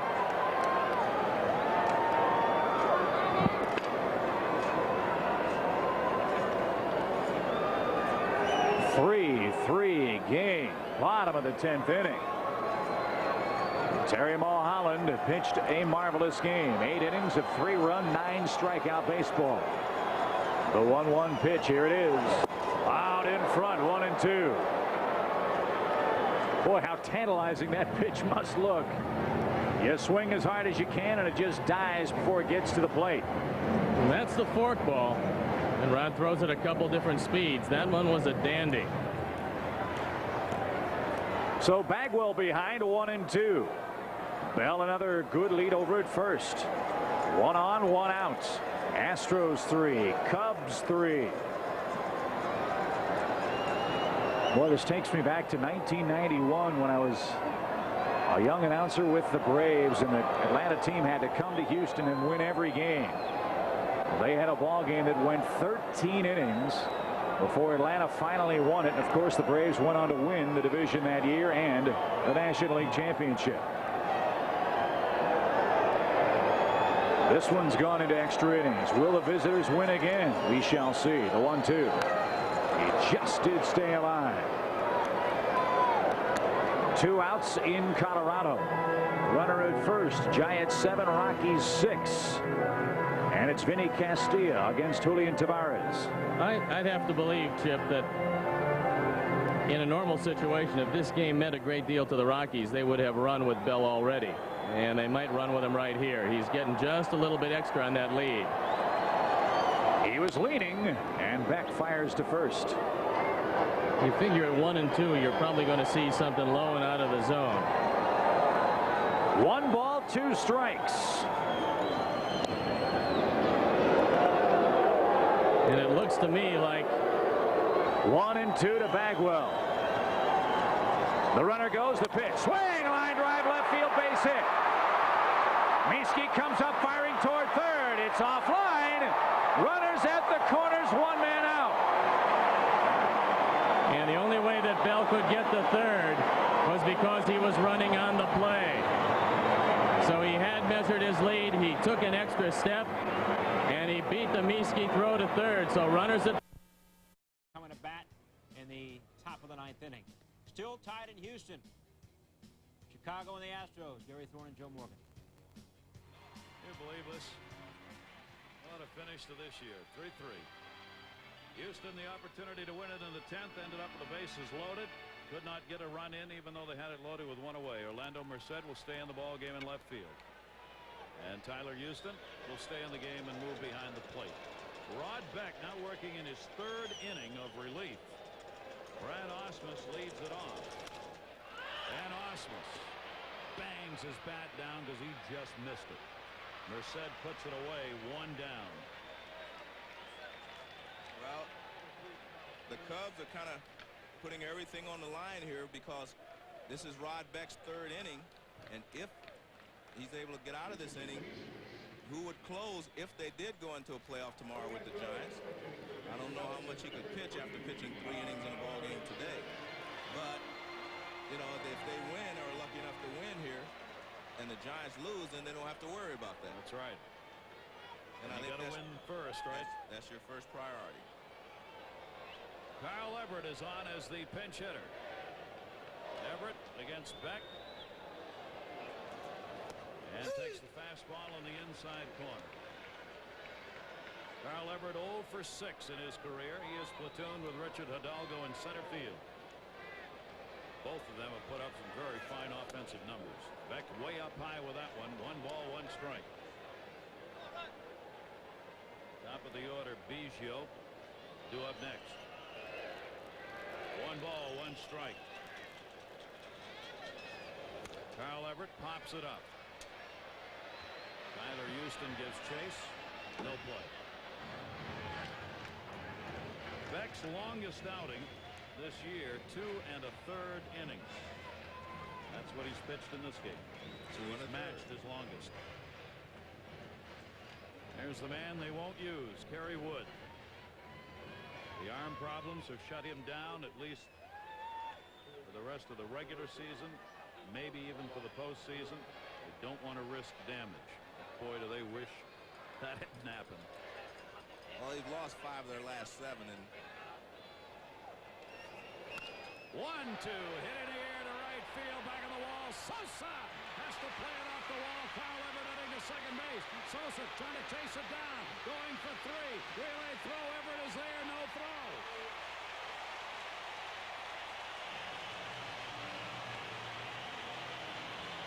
Carl Everett with a triple.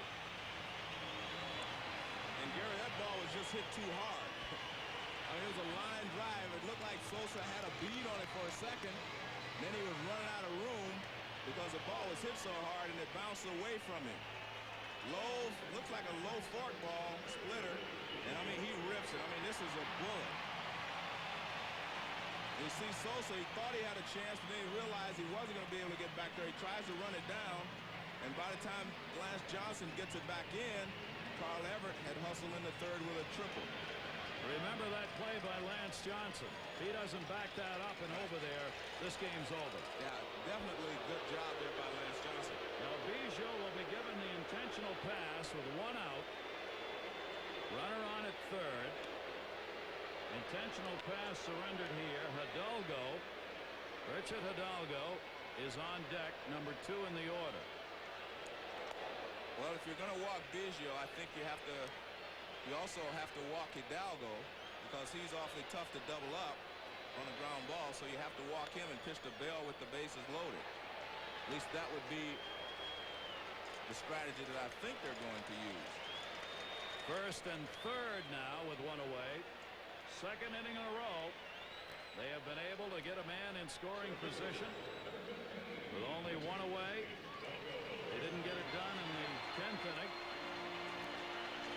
Mike Cubbage, coach, talking to Carl Everett. Well, they want to decide whether they want to walk Hidalgo or not. It's not cut and dried. We will follow this season-ending race for the postseason. This game ends and they're still playing in Colorado. We'll take you there. It's 8-8 in the 9th inning. San Francisco and the Rockies. Felix already up for the 2nd time in the bullpen. Well, it looks like what they want the outfield. No, but it looks like maybe that they're going to put 1 extra infielder in here. That's what it appears. I mean, I will have to wait and see. They want to see which one they want, I think. They're bringing Merced in because he's played some infield. He's a first baseman as well as an outfielder.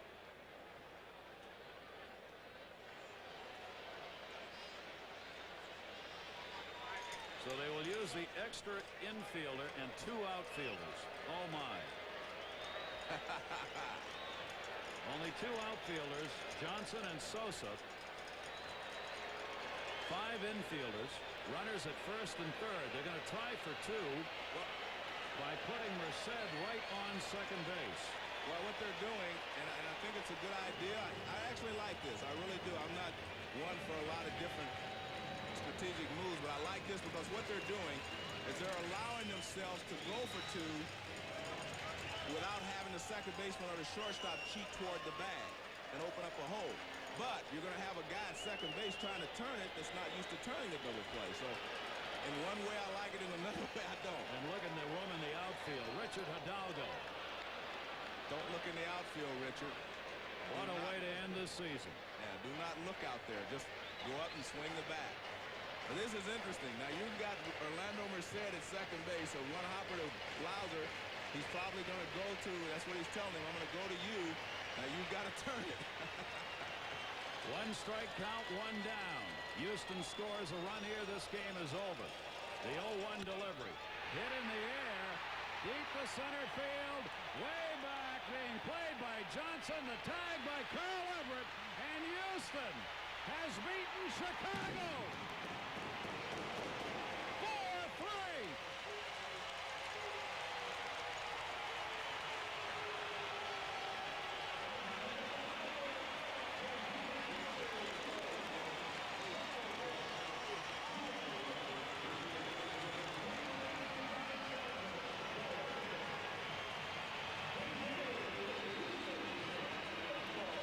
Sosa, no home runs today. And the Houston Astros in 11 innings on a sacrifice fly by Richard Hidalgo after the 1-out triple by Carl Everett have given the Astros a 4-3 lead. It's now all up to the San Francisco Giants. Fate is in their hand for Joe Morgan, Gary Thorne. Let's go to Dave Campbell. David.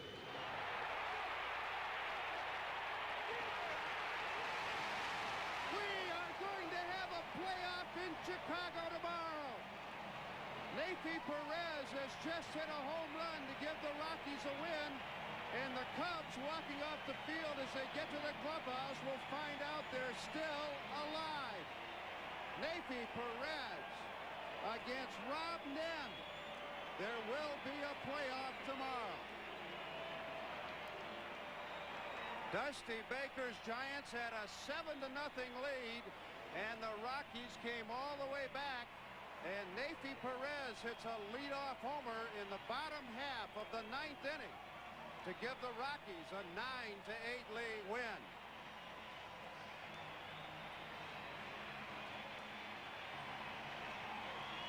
Dave, I think Dusty just realized that Houston had won the game out there and that he's still alive. The smile's back on his face. Wow. Neifi, they just go right after him. Not known for power. He gets a ball down, and he knew he got it all the way. We talked about how the ball's carrying in this ballpark. The little man put a charge into it. It looks like we got a little more excitement coming tomorrow.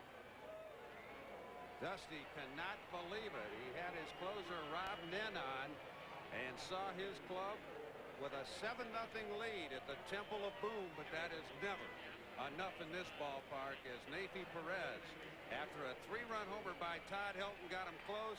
Vinny Castilla put him ahead 8-7 with a 2-run homer. Jeff Kent tied it in the 8th with a home run, and Neifi Perez hits a home run in the bottom half of the 9th inning to give the Rockies a win and force the playoff in Chicago tomorrow.